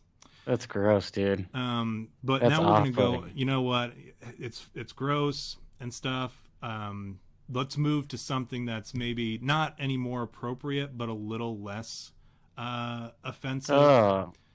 at least it's an adult, right? Look at how off put the guys look, dude. They're like, this is weird. These are like bikers for Biden or whatever, and all of a sudden they're realizing what they've got on their little motorcycle club jackets. How this those expressions say it all, dude. Like, look at their expressions. You know what? Like, you the can dude see on the what's left going is on like, here. what the fuck? No. Dude You over can is... see their eyes. Look, the guy on the right, that's probably his old lady that's in front of Joe like that. And he's rubbing on her. But the guy on the left, the younger guy, he's looking at the dude. Yeah, he's looking to see how he's going to react. Yeah. He sees it too. They both see it, but dude's mad at Joe. Other dude is like ready to whatever they do. I'm not gonna pin any crimes on these guys that they didn't commit, but I would venture to say that something bad probably would have happened if not for the security detail. Yeah, that picture exists. That's not a Photoshop there. Yeah, none of these pictures are photoshopped, by the way. Believe me, I ran them down. I made sure many of them you've probably seen before. So. But yeah, I verified. I found the original context of them. I found the C-SPAN or the. That's where I get my stuff normally. Is like if it's on C-SPAN, I can usually find the actual raw footage of it and I can verify it. So all this stuff has been verified. We got this one. This is a pretty popular one. Yeah. It's kind of when we started making fun of Joe for sniffing on people's hairs. It became a meme. This is the one that became a meme because he sniffs everyone. It's creepy, is what it is. Yeah, so and you can tell. Like I looked at a few different angles of this one, and this one just seemed to be the most, I don't know, off-putting. The one where she's the most uncomfortable. I mean, in all of them, all the different angles, she looks uncomfortable. But this one, you can tell she's like, I know I can't say anything for the sake of my husband's career or whatever, Yeah. So, anyways, here's another one. Here's a good. I don't know who this lady is, but yeah, again, pretty inappropriate. Yeah, and if you look at the body language, like the posture and like the defense, like if you understand body language at its minimum, that's a defensive posture. She's uncomfortable, like clearly uncomfortable. And by the people in the background are the lady. You can see she's feeling for the lady in the front. That's a posture she doesn't like. She's been in that position before, probably from the same guy. Yeah. Here's another one. I'm just going to add to this picture here. This one, it's hard to explain. It's hard to explain it away. You know what I mean? Like, oh, he's just a weird old guy, and he's like very lovey-dovey, he hugs on people, and he gets close, a little too close for comfort. But no, he's grabbing on her nipples, right? Yeah, that's clearly a boob grab right there. Yeah. He's grabbing her boobs. So that's one, weird. Some of these you don't want to help him out, but at the same time, you're like, well, try to play the devil's advocate, right? You kind of want to make sure that you're not missing something. You can't with that one. Most of these you can't. Like for instance, this one you probably could. The one on the right. I mean, he's a little close and he's a little like, get out of the way. You know what I'm saying? Like when someone's trying to get by you and you don't move, and it's a huge dick move, but it's Joe Biden and he's got like a history of rubbing on people in a weird way. That's just creepy. I don't know why you do that. Is that Hillary on the other side? On the left, yeah. And he's like, I remember that video. Like, I watched the video of her and him hugging, and it's like at an airport, and one of them had just gotten off the airplane, and they're greeting one another. And like, he's like hanging on to her and almost like lifting her up like you would a child, which is a little weird. That is weird. And I kind of want to do a segue right now, but I won't. I'll let it, you know what, because this is our show and we can do whatever we want. I'll do this next one and then I'll do the segue off of that last comment. This right here is just like, it's not his wife, but he looks like he's about to kiss her on the lips. I mean, there's really nothing else that can come from this particular. It's not like she's going in for a hug where she's going on his shoulder. What's funny about this one is it's on, like, this is from a TV. This is on C-SPAN. Yeah, that's what I'm saying. Like, you got to get your raw data from C-SPAN because they just record live and what happens. So, like I said here, he's picking her up like a child. Speaking of children. This is where it gets weird, V. You're excited about this. Yep. He's got he's got a history of doing this. Yeah, that's... Look at how uncomfortable the little girl is, right? She's off-put, clearly. I mean, you can't tell, like, from her eyes, the expression in her eyes is a little hard to read because of the... slanted. Maybe. Yeah. Hold on, I got one here. No, that's not the one. That's the one. There we go. Trying to make it look halfway decent for you guys. And you're like, oh, well, at least it's a girl. There's no way. Look at him going for kissies. The one on the left is actually his grandson. The one on the right, I don't know who that kid is. But he's going for a lip kiss. And that's pretty gross. What's that? I don't know. Not me. I don't even kiss my own kids on the lips. You know what I'm saying? Like, there are some, I get it. There's some mothers who kiss their baby boys on the lips or whatever. I've never kissed my sons on the lips. Even if I had a daughter, I think that would be crossing a line. I agree. Here's a pretty gross picture. I thought I had more. I thought I had one to kind of. Is that Bob Dole? No, that's Bob Dole. No, yeah, it's a robot arm. Who holds a baby like that? Have you ever held a baby like that? No. Yeah, I haven't either. And I've had that's hold weird. Plenty of babies. It's like they were like, take a picture real quick, and then he didn't know what to do, and so he just like went in for the junk. Put your hand in your pocket, Joe. You know what I mean? Why would you even need to hold the baby? She's holding the baby. Yeah. There's no excuse for holding a baby like that. I've never held a baby like that. And I've had to hold babies for 4 years in a row when my kids were, because my kids came out like back to back to back to back. So for 4 years in a row, I was holding babies. I never once had to hold one of my kids like that. So whatever his problem is, I don't know. I don't have an excuse for him. I don't know. This is a popular one. Again, this is from C-SPAN. The one that comes up every so often. And this little girl was so freaked out by it. Like, you can watch the video, and she's like squirming, trying to get away from him the whole time. Yeah, that's an off-put. Yeah, she's like, what the hell are you doing? Yeah. There's a lot of excuses in the chat right now. We got peaceful assassin, or even grab the foot or hand of the baby. Great idea. Yeah.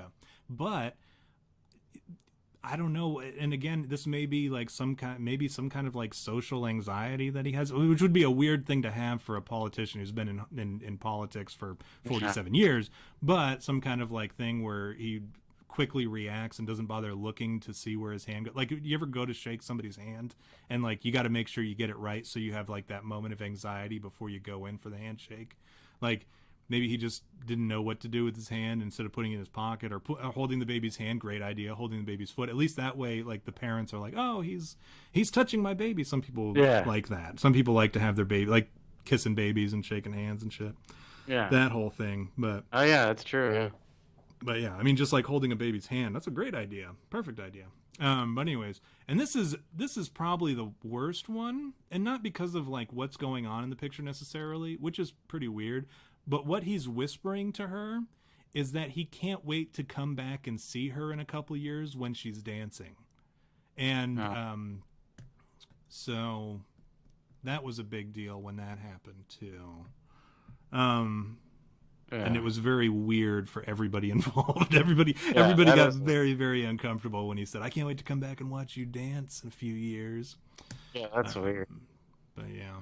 What a weirdo. Yeah, he's an odd duck. What'd you say just now? I said, what a weirdo. I'm Joe Biden, and I approve this message. I'm Joe Biden, and I approve this message. And then here, I'll go ahead and put the camera back on us now for a minute. So what's your take on that, V? On all that? I don't know. Do you approve of his message? I'm so off put by all that. Like, there's no way. Like, some of those, like. And this is what I think, dude. I think, like, could you imagine? We always talk about this. Could you imagine being like his what do you call it? The public affairs guy that's like trying to like spin everything. He's like, oh, he was just doing this, and there's got to be times when he sees something, he just throws up his hands and is like, how am I supposed to spin that? Like, you're clearly doing some weird shit.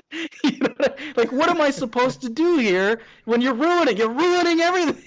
Joe, like, he's just blowing it left and right. Minute. Yeah, he's blowing it left and right, and I can't even do anything here because you're sniffing little girls and telling girls you can't wait to see them when they're of age, and talking about corn pop.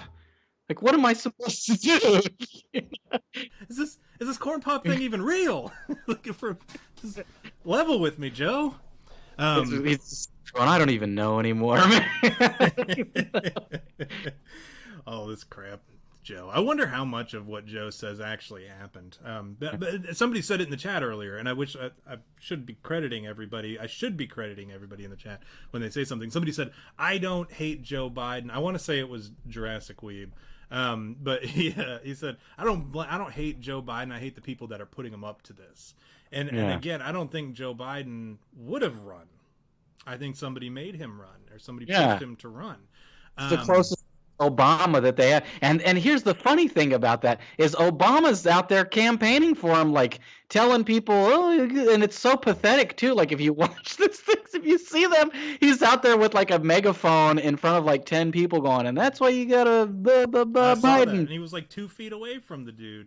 You know what cracks me up? And I was yelling about this on Twitter yesterday on Roscoe's one of Roscoe's tweets was we were talking about Philly and how like there's no way that like just driving through Pennsylvania, like you would never think in a million years that Biden was leading in the polls, right? Because you see all the Trump signs, you see like one Biden sign for every 50 Trump signs, right? Mm-hmm. And I mean Pennsylvania is like coal cracker, like a big portion of the state is coal cracker region, and like fossil fuels, that's like the big thing. And Joe Biden just came out the other day saying he was going to end fossil fuels.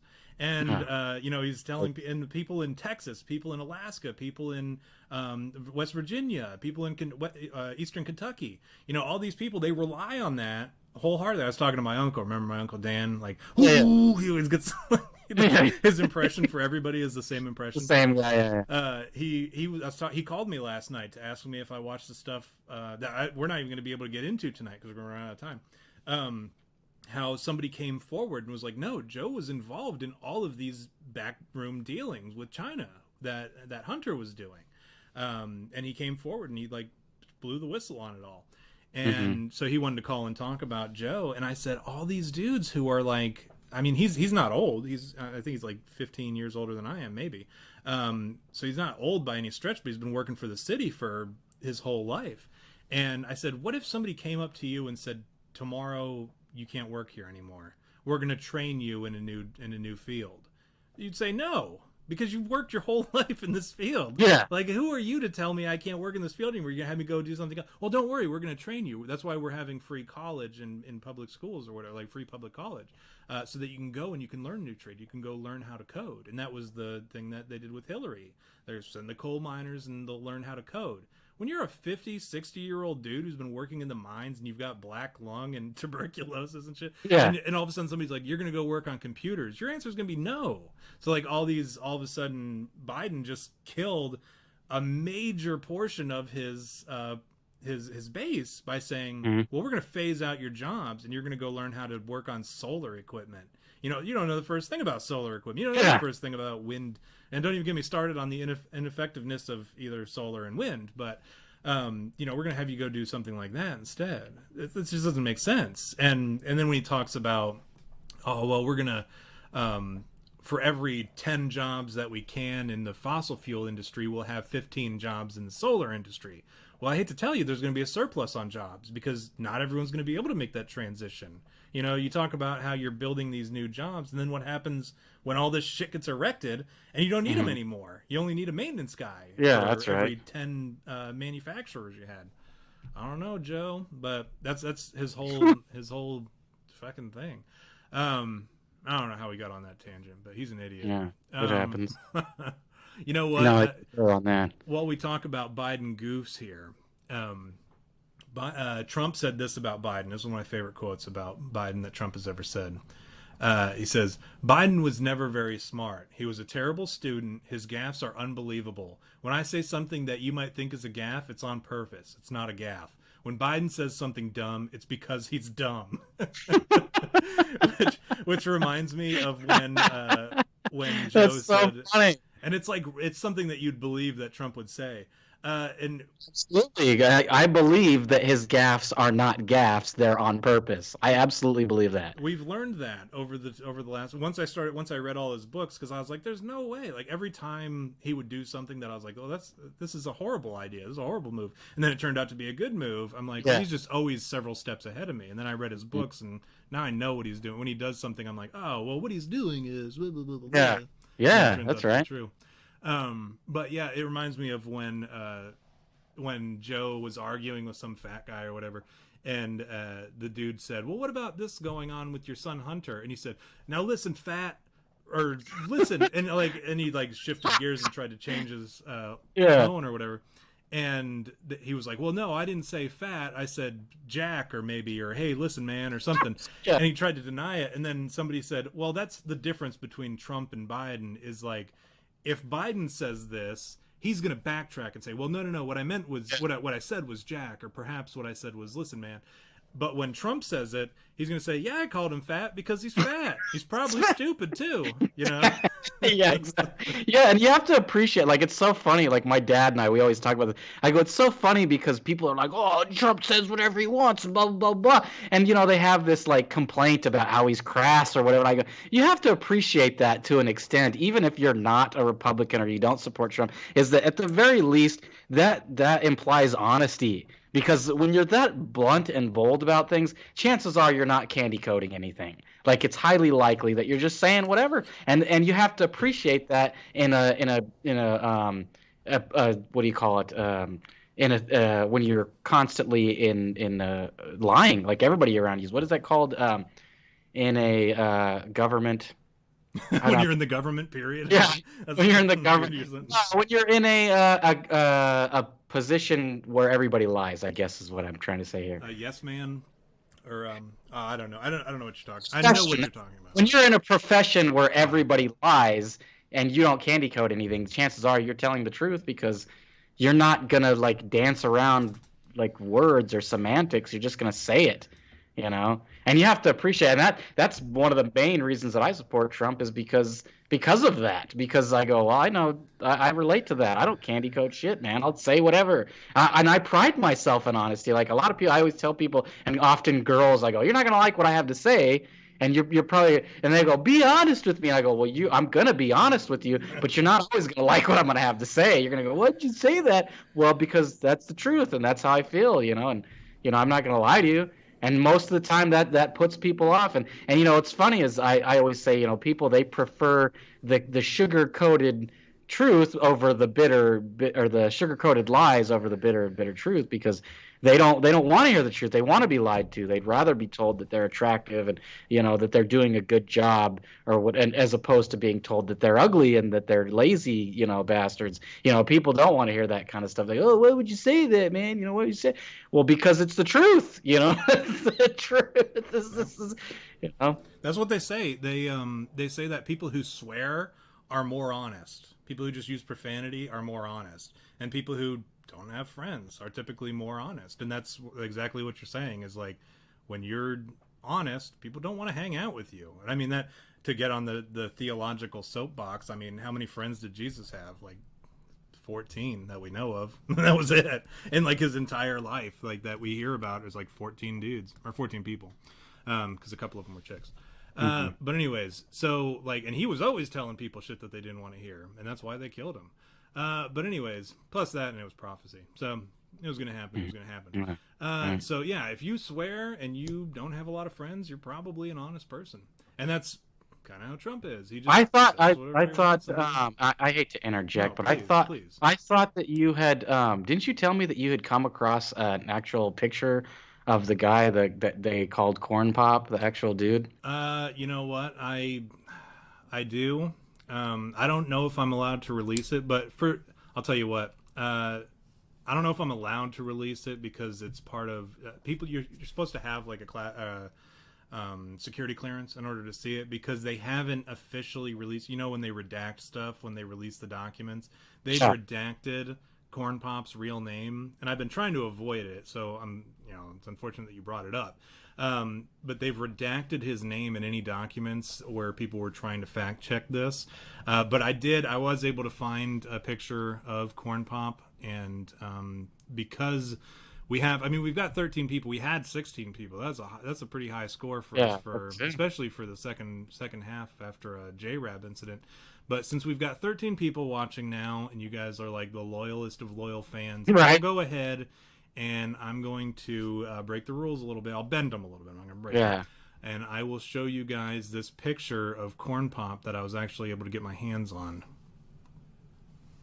Right here. Here's Corn Pop.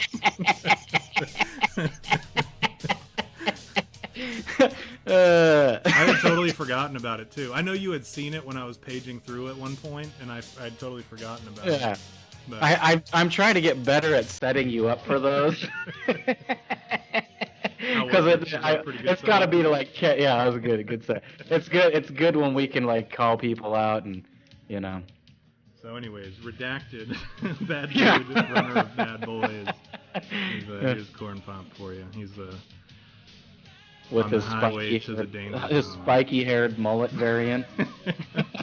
He was ahead of his time, actually, because the spiky-haired mullet didn't come around until the 80s.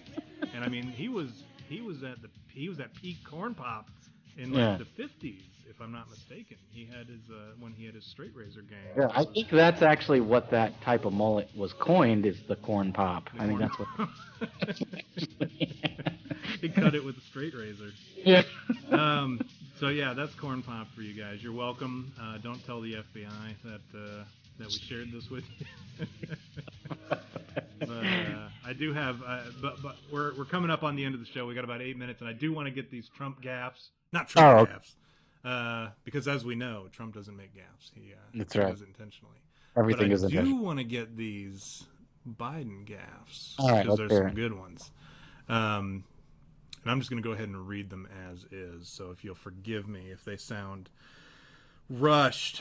But this is, and just so you guys know, for anyone who hasn't voted yet, I actually voted the other day. I actually convinced V to get his shit together with his new, he's in his new house, and he had to re-register to vote at his new place rather than going all the way up to his old house or his old district to go. And I was all frustrated, and I was like, man, I can't. It's funny because I was like calling every which way, and I couldn't get a hold of nobody. And then finally, I was just like, you know what? I'll just see if I can register again. And it like let me do it because this is California, and they don't give a shit.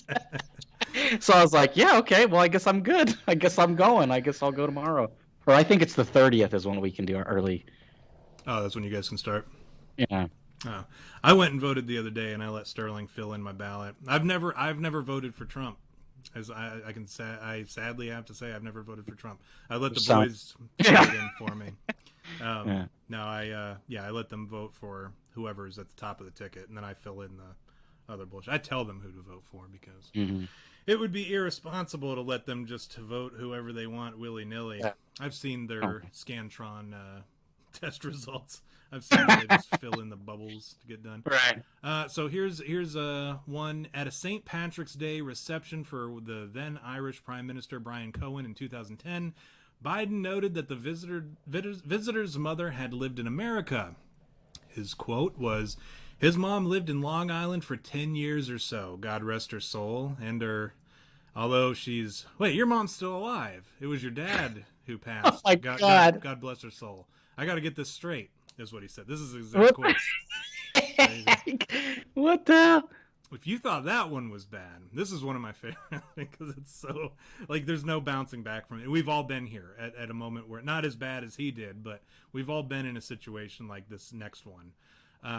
During a 2008 campaign rally in Missouri, Biden asked the audience to applaud State Senator Chuck Graham, who was just in a car accident, who was previously in a car accident, and was a paraplegic because of the car accident, and was confined to a wheelchair. He said, this is Joe Biden, a verbatim, "Stand up, Chuck, let him see you." Oh my God. He did this number. Jesus. What an asshole. And then he says, "Oh, God love you. What am I talking about? I tell you what, we're making everyone else stand up though, pal. Thank you very much. You can tell." What a horrible. That's like what you do. That's like what a horrible person does on purpose. Like that's something I would do to be funny. Like stand up and take a bow. Like what, dude? Oh, you can't? Oh, you're just gonna Yeah. sit there during the anthem? What a dick. Yeah. Uh, What a horrible thing to do. But that really happened. yeah, that's a true story. You can actually watch the video. Again, all these come. I've watched the videos on. If I didn't see the actual video or hear the audio, I won't. I'll warn you in advance. I'm not like CNN in that way. We make sure we vet our sources sometimes. But then he says during the 2008 campaign rally, Biden says, look, John's last minute economic plan does nothing to tackle the number one job facing middle class. And it happens to be, as Barack says, a 3-letter word, jobs. JOBS. Excuse me? No. That's 4 letters. Oh, Joe. He can't, I don't know. I got nothing to say about that. 12 years ago, too. That was like... It wasn't that like, long ago, really. At that point, he was already kind of going. Like, imagine how he is now compared to that. Well, he had that brain aneurysm. Remember back in the day, he had after, and I think I have those written down coming up here in a minute. But he had a brain aneurysm after he dropped out of the presidential race in the 80s, and after he got caught plagiarizing the first time, and because this happened multiple times. Yeah. And he had the surgery, and his wife actually said, and I think this is the wife that died, the one that died, his now wife was Hunter's babysitter at the time. Right. But anyways, we won't get into that. Like, we thought Hunter's shit was weird. Yeah, wow. Weeks ago. Like, Joe kind of set the example. Like, he was like, that's what happens when you're a dad. Your kids do what you do. But anyways, his old lady at the time said when he had the surgery, there was a 50-50 chance that he wouldn't survive, but there was a 100% chance that there would be brain damage. And we're kind of seeing the results of that right now. So at Syracuse University College of Law, Biden used 5 pages from the published law review article without quotation or attribution. This is when they're talking about how he got in trouble for plagiarizing.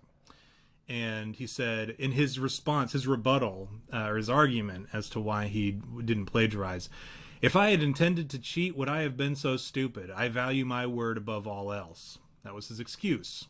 Oh. Biden dropped out of the 1988 presidential race after reports that he had copied a speech delivered months earlier by British Labour Party politician Neil Kinnock.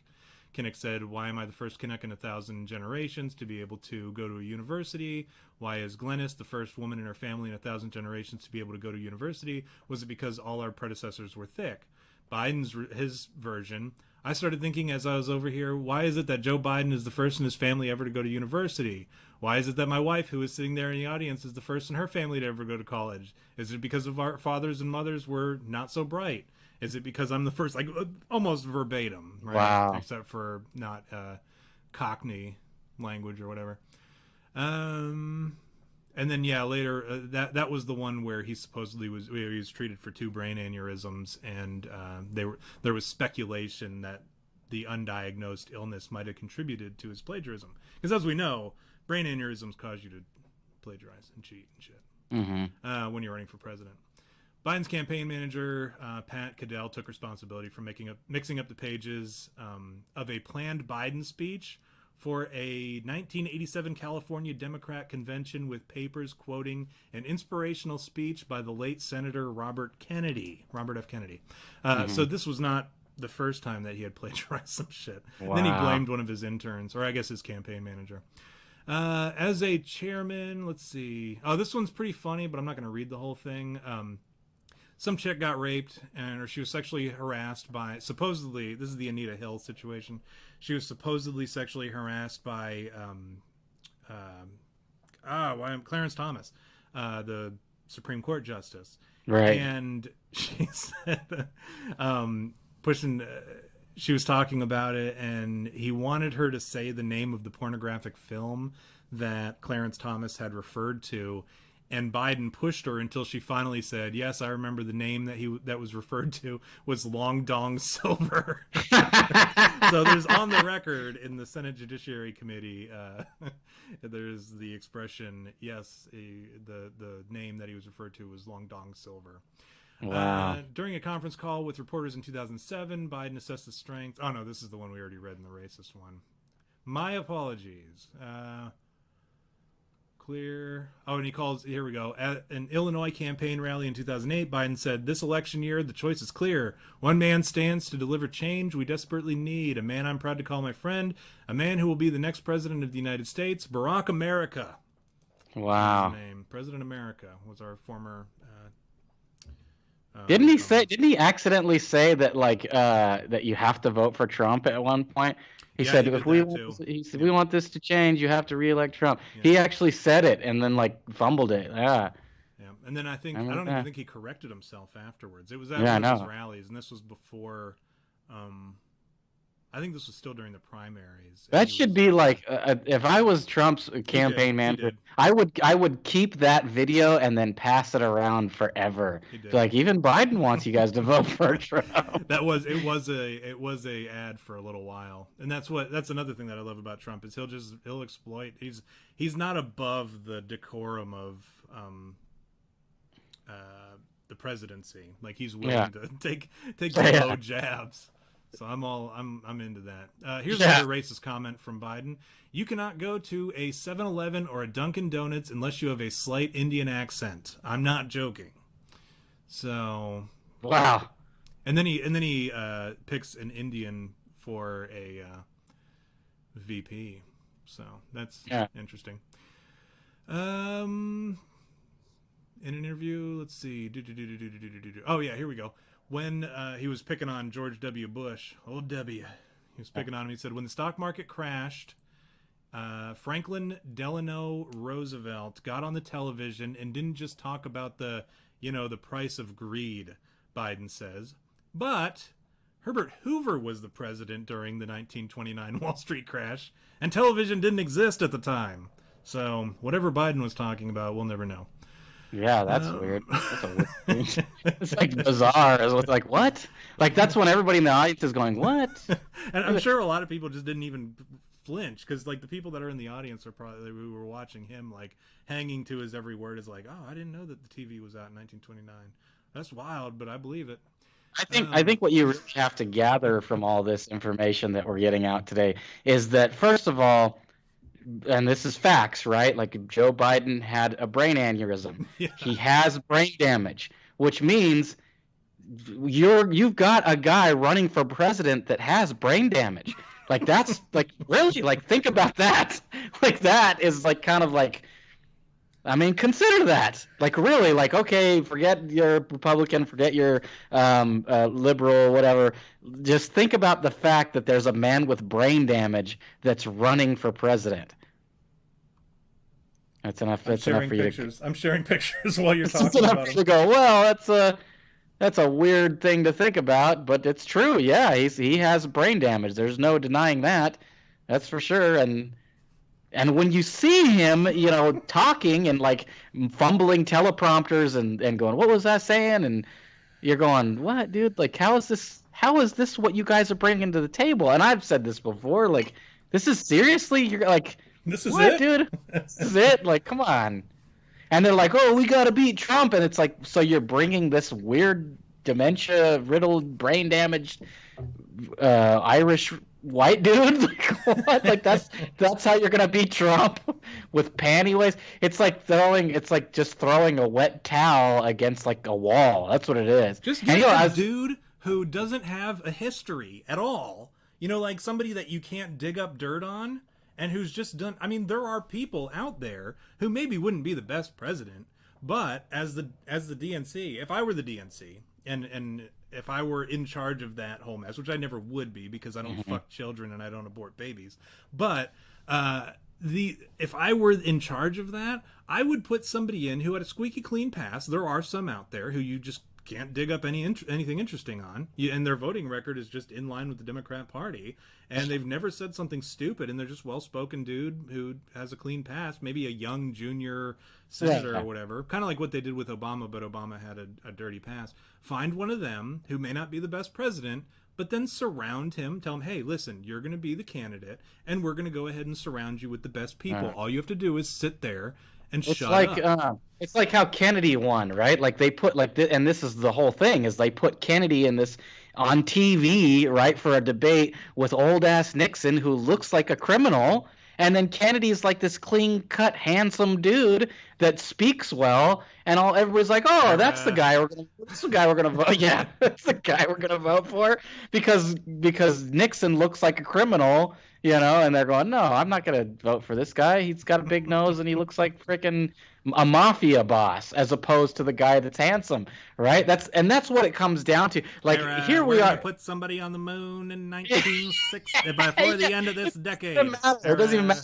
And it's so funny too. Like, and I always talk about this too. Is like, here we discuss politics and we go, this is what you got to believe, and this is what we believe, and this is what the issues and the facts and blah blah blah blah blah. But there are people out there that they're dumb, man. They don't think about none of that stuff. They go, well, I like how this guy looks. Yeah.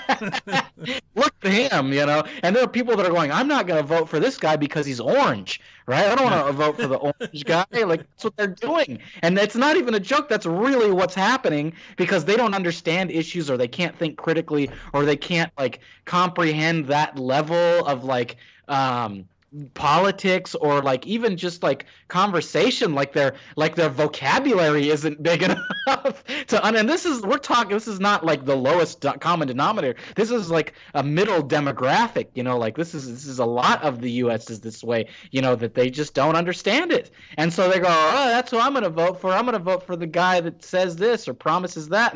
And that's why politics are capable of doing that, lying so much, because it works on people like that, the lowest the Hispanic group that doesn't even speak English, and they go, I'm just going to vote for the guy that says that he's going to do things for me and that looks a certain way. And that's what they vote for, right?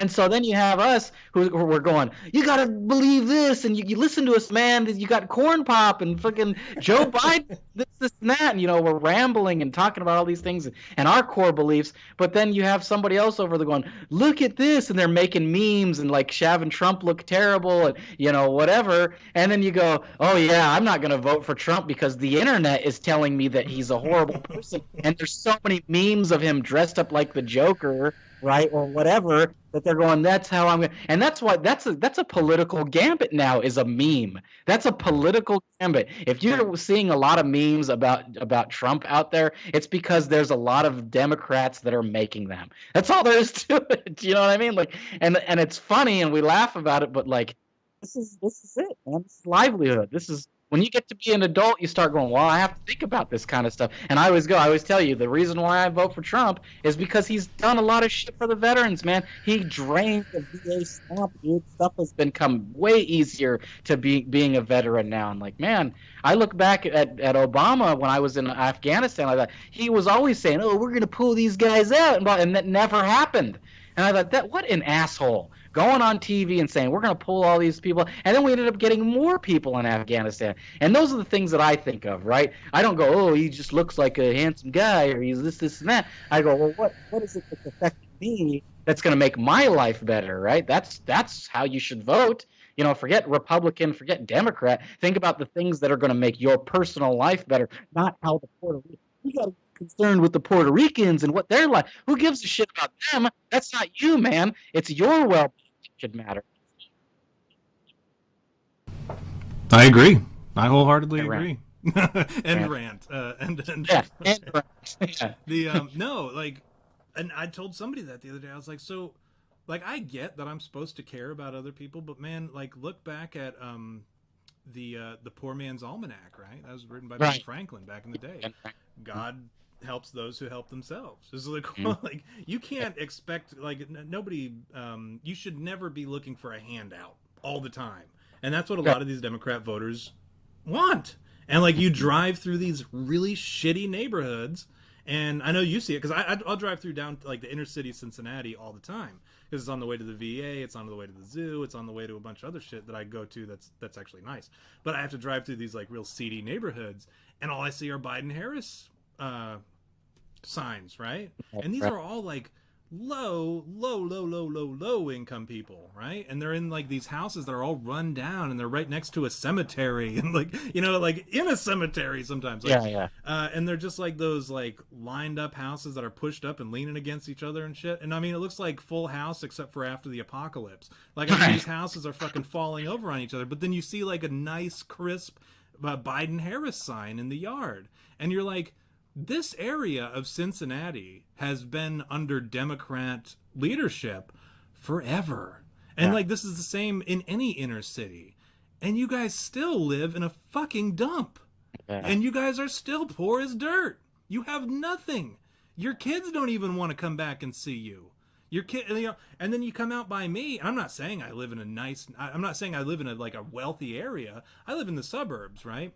And like, I drive through my neighborhood, everybody's got nice houses. We take care of our lawns, we pressure wash our houses and shit. And like, if something's fucked up, we pull weeds in the driveway and stuff. Like, our houses look nice, we take pride in our stuff, and we have nice cars. And like, if you drive down those same strips in the inner city, half of them are missing a tire or have like a flat on them or whatever, and like, or busted out windows with the trash bag taped over it, you know. And like, that's all you see. And then you come to my neighborhood and everyone takes care of their car. I saw a flat tire on somebody's car, and they were happened to be standing out in their yard, and I was like, hey, do you need help changing your tire? And they were like, oh no, I got the spares, I'm getting ready to hop in there and fix it. I mean, that's just, we take care of our shit. And then you look around and all you see is Trump Pence, Trump Pence, Trump Pence. And then you see like one house in my whole subdivision of like 90 some houses with a Biden, I'm sorry, it's two houses and they're right next to each other. Biden Harris, and that's it. We call that the bad neighborhood.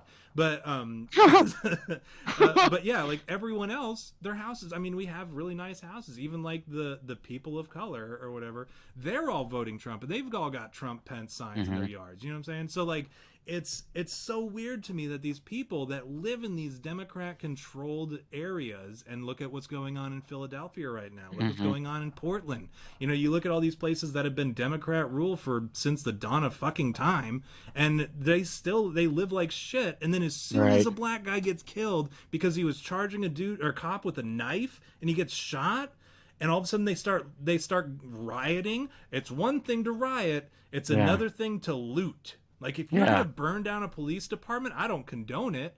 But if that's your beef, if your beef is with the police, take it up with the police. Don't take it up with fucking Foot Locker. Yeah. You know, you don't need another pair. I get that you want another pair of shoes, but come on. Like, it's not about justice when the first thing I see, as soon as a riot kicks off, is I see people looting a Foot Locker and a Dollar General. Like, come on. Stealing from people that didn't even perpetrate the crime, basically. Right. And I don't, and frankly, this is why nobody wants to invest in the inner city, because the first time a fucking black guy gets killed by a cop after charging him with a knife or going for his gun in his car, and all of a sudden he gets killed and everyone wants to riot, the first thing that goes, Target, Wendy's, McDonald's, Foot Locker, fucking the Dollar General, jewelry stores, all these places all of a sudden get looted, and you wonder why people don't want to invest in the inner city. It's because they don't want to get looted, and because you guys notoriously go and immediately, as soon as you get the chance for justice, the first thing you do is loot. And then, oh, we should probably torch a fucking cop car because otherwise it's going to look like we're a bunch of animals. You know, and then they torch a fucking cop car, and that's that. And then they go back to looting, and then they rob the Foot Locker. I saw a dude with a dolly. He brought a dolly with him for justice for this dude in Philly who fucking tried to charge a cop with a knife and got shot. And for justice, he brings a dolly to Best Buy and steals a washing machine. So, like, come on. And then you wonder why all of a sudden Pennsylvania is a solid red state. When you drive down the interstate, all you see is fucking Trump Pence, Keep America Great 2020. So, like, let's go. Like, I don't get these people, man. These people. Yeah, these people. Yeah, so, exactly. You got anything to add? I think we made our point, V. No, that's it, man. I normally don't want to tell people who to vote for, but if you vote for anyone other than Trump, like in this election, or Kanye West, because that's funny. I think voting for Kanye West is funny. Like, but if you vote for this fake libertarian chick, Jo Jorgensen, you're an idiot, because frankly, who is she? Name one thing she's ever done in her life. And her fucking running mate is a podcaster who got his name who legally changed his name to a character from My Little Pony. Yeah, he's a brony. He's a brony. So if you vote for Joe Biden and Kamala Harris, like, come on, I got nothing more to say to you, because at this point, obviously, you're doing it because Orange Man bad, because there's no way Trump negatively impacted your life in any possible way. Yeah, no, absolutely not. No, if anything, he made it better somehow. You just refuse to admit it. 54% or 54 or 56% of the nation said that they're better off now in the middle of a pandemic than they were 4 years ago under Obama. Yeah, that's right. Yeah. So my life is good right now, man. I've got no complaints. I keep saying pandemic's been great for me, man. I've had nothing but that early government cheese, and then the stuff from dude, I was like rolling in it for a while. Like, well, still rolling in it. To be honest, I'm ahead of the game, man. I'm doing better than I ever have been because of the pandemic. You got to get with my dude. You got to get with my dude and tell him thanks, because he's the one who gave us the info. Yeah, that info was great info, dude. I'm ahead of the game right now, man. I'm sitting in the fabled catbird seat, as they call it. Love it life. But yeah, that's all I get. As always, I do appreciate you guys coming out, and all our friends of the show and people that pay attention to us and actually listen to us rant and ramble and enjoy our jokes and have fun with us. It means a lot that you guys take the time to put aside some of your day just to listen to us talk about crap and be assholes or whatever. And don't forget to go check out the merch store and get we haven't been pushing shower curtain or a pillowcase or something, and piss off your wife or your girlfriend by buying a "You Had Me at Bigfoot" sweatshirt for her and making her wear it every now and then. Do that. I agree. Do that, because that's amazing. I actually have to. You know what I'm going to do, V? And I didn't clear this with you beforehand, so I'm going to do it on the show so that everyone can be like, "Oh, they can like get mad at you for it." Somebody actually recommended, and I was Jurassic Weeb. It recommended that we do a dramatic reading of this book about it's like a one of those trashy romance novels, but it's Danielle Steele or whatever. Yeah, but it's about it's called Not Getting Pounded Because I'm Practicing Safe Social Distancing. But it's like about dinosaurs and shit. And because I read the description about it, I saw the cover and there was like a dinosaur on it and like a dude on the cover, and he was like doing a thumbs up in his in his bathrobe or whatever in his house. And they said, how many likes would it take for You Had Me at Bigfoot to do a dramatic reading of this? And I said, it's like, if you get me a copy, man, I'll do it for 0 retweets. I'll do anything for a laugh. Yeah, absolutely. But it's like $2, I think, and because I said, if you get me a copy, and then somebody offered to buy it, and I said, don't worry about it, so I'll just buy it. $2. Yeah, but it's like 30 pages, and I figure as our gift to the the fans, perhaps that can be our You Halloween Bigfoot special. All right, yeah. We'll that is correct. Reading. Yeah, let's not forget to pitch that either. We're doing Saturday. Is our You Halloween second biannual? What do you call it when it's the second year in a row that we're doing it? I believe. Biannual. Yeah, biannual. Biannually.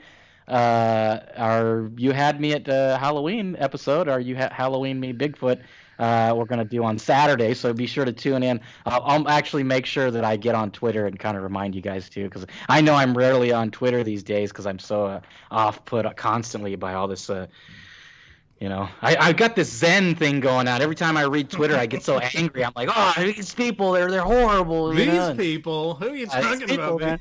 Yeah. Yeah. Racist what about yeah. That's it, man. And so that's what we can do then on we'll do that on Saturday. I guess since you didn't since you didn't say no, people don't get to I told you my schedule. I sent you a picture of my schedule for Friday, and it was basically 24/7 the thunder will roll. So I'm booked up forever. That's and I said starring Lou Diamond Phillips. Yeah. Now and forever. Yeah, but yeah, sure. that's what we'll do. I'll go ahead and buy that, and I'll see if I can send you a copy of it too, and that way we can play different characters and shit. Oh, all right, yeah, sounds fun. I think that'll be funny, and it'll be our little gift to the few people who show up. But yeah, and it'll give us a chance to just goof off on Halloween. Yeah, It's a definitely. special little thing. I know we were supposed to have Matt Squatch on, but since it's going to be Halloween, and that'll be around the time he's got his little one out trick or treating, and well, probably not in California. They probably can't go trick or treating. But yeah, we'll do that, and that'll be our thing this year. So, yeah, I got nothing. I'm gonna push this one thing. I know I said go vote for Trump. If you don't vote for Trump, you're an asshole. That's not true. It's important that you vote. Frankly, I would rather you vote for who I vote for, because that's just the selfish nature of me. Right. But it's more important that you go vote. And one thing that I will ask of you guys, if he's the one over there, he's in charge of the finances and shit. So he's of course going to push it. Yeah,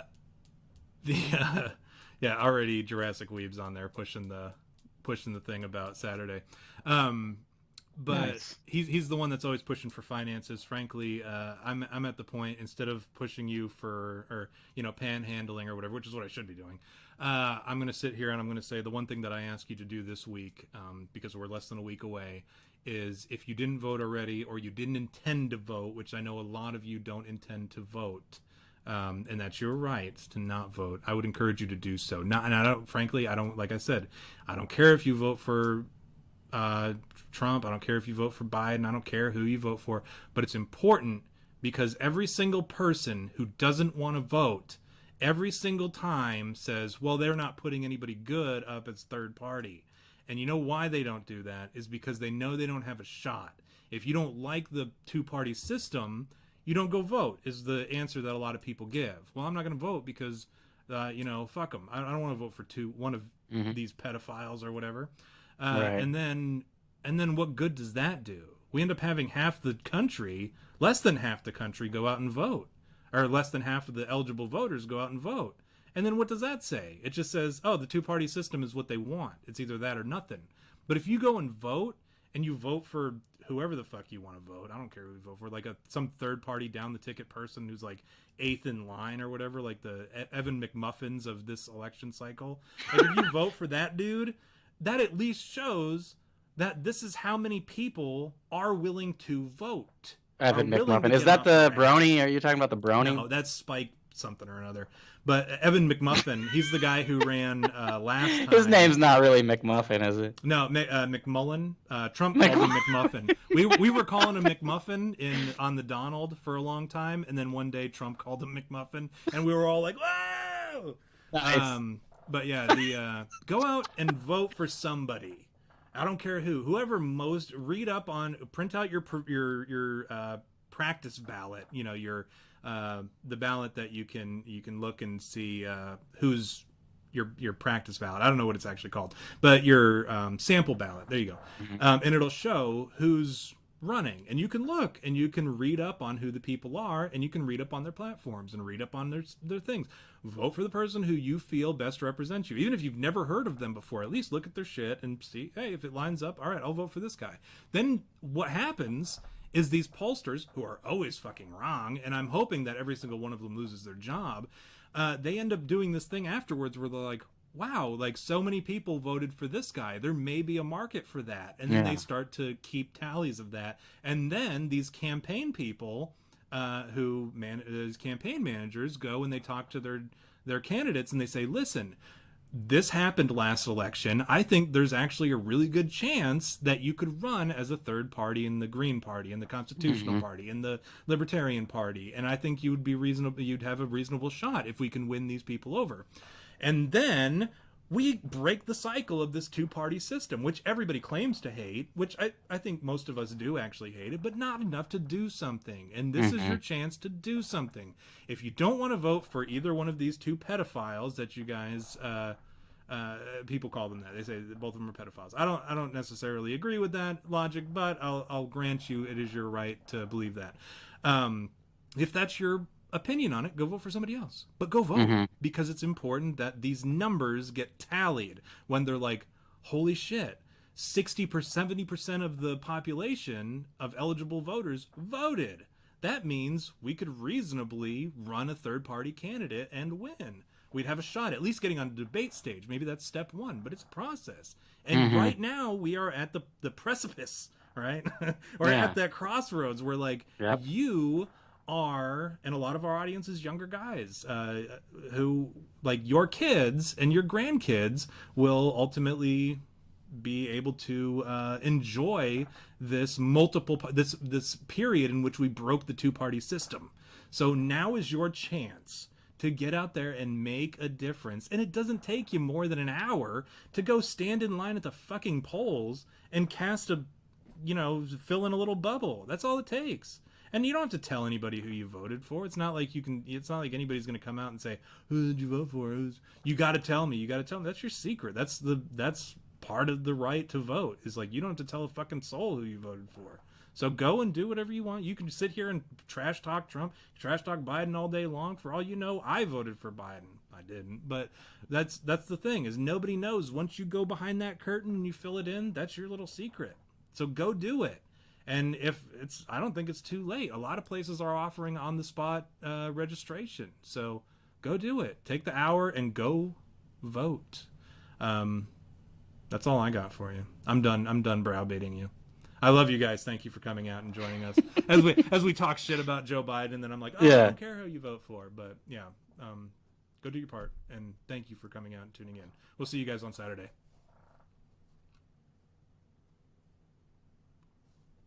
I'm Joe Biden, and I approve this message.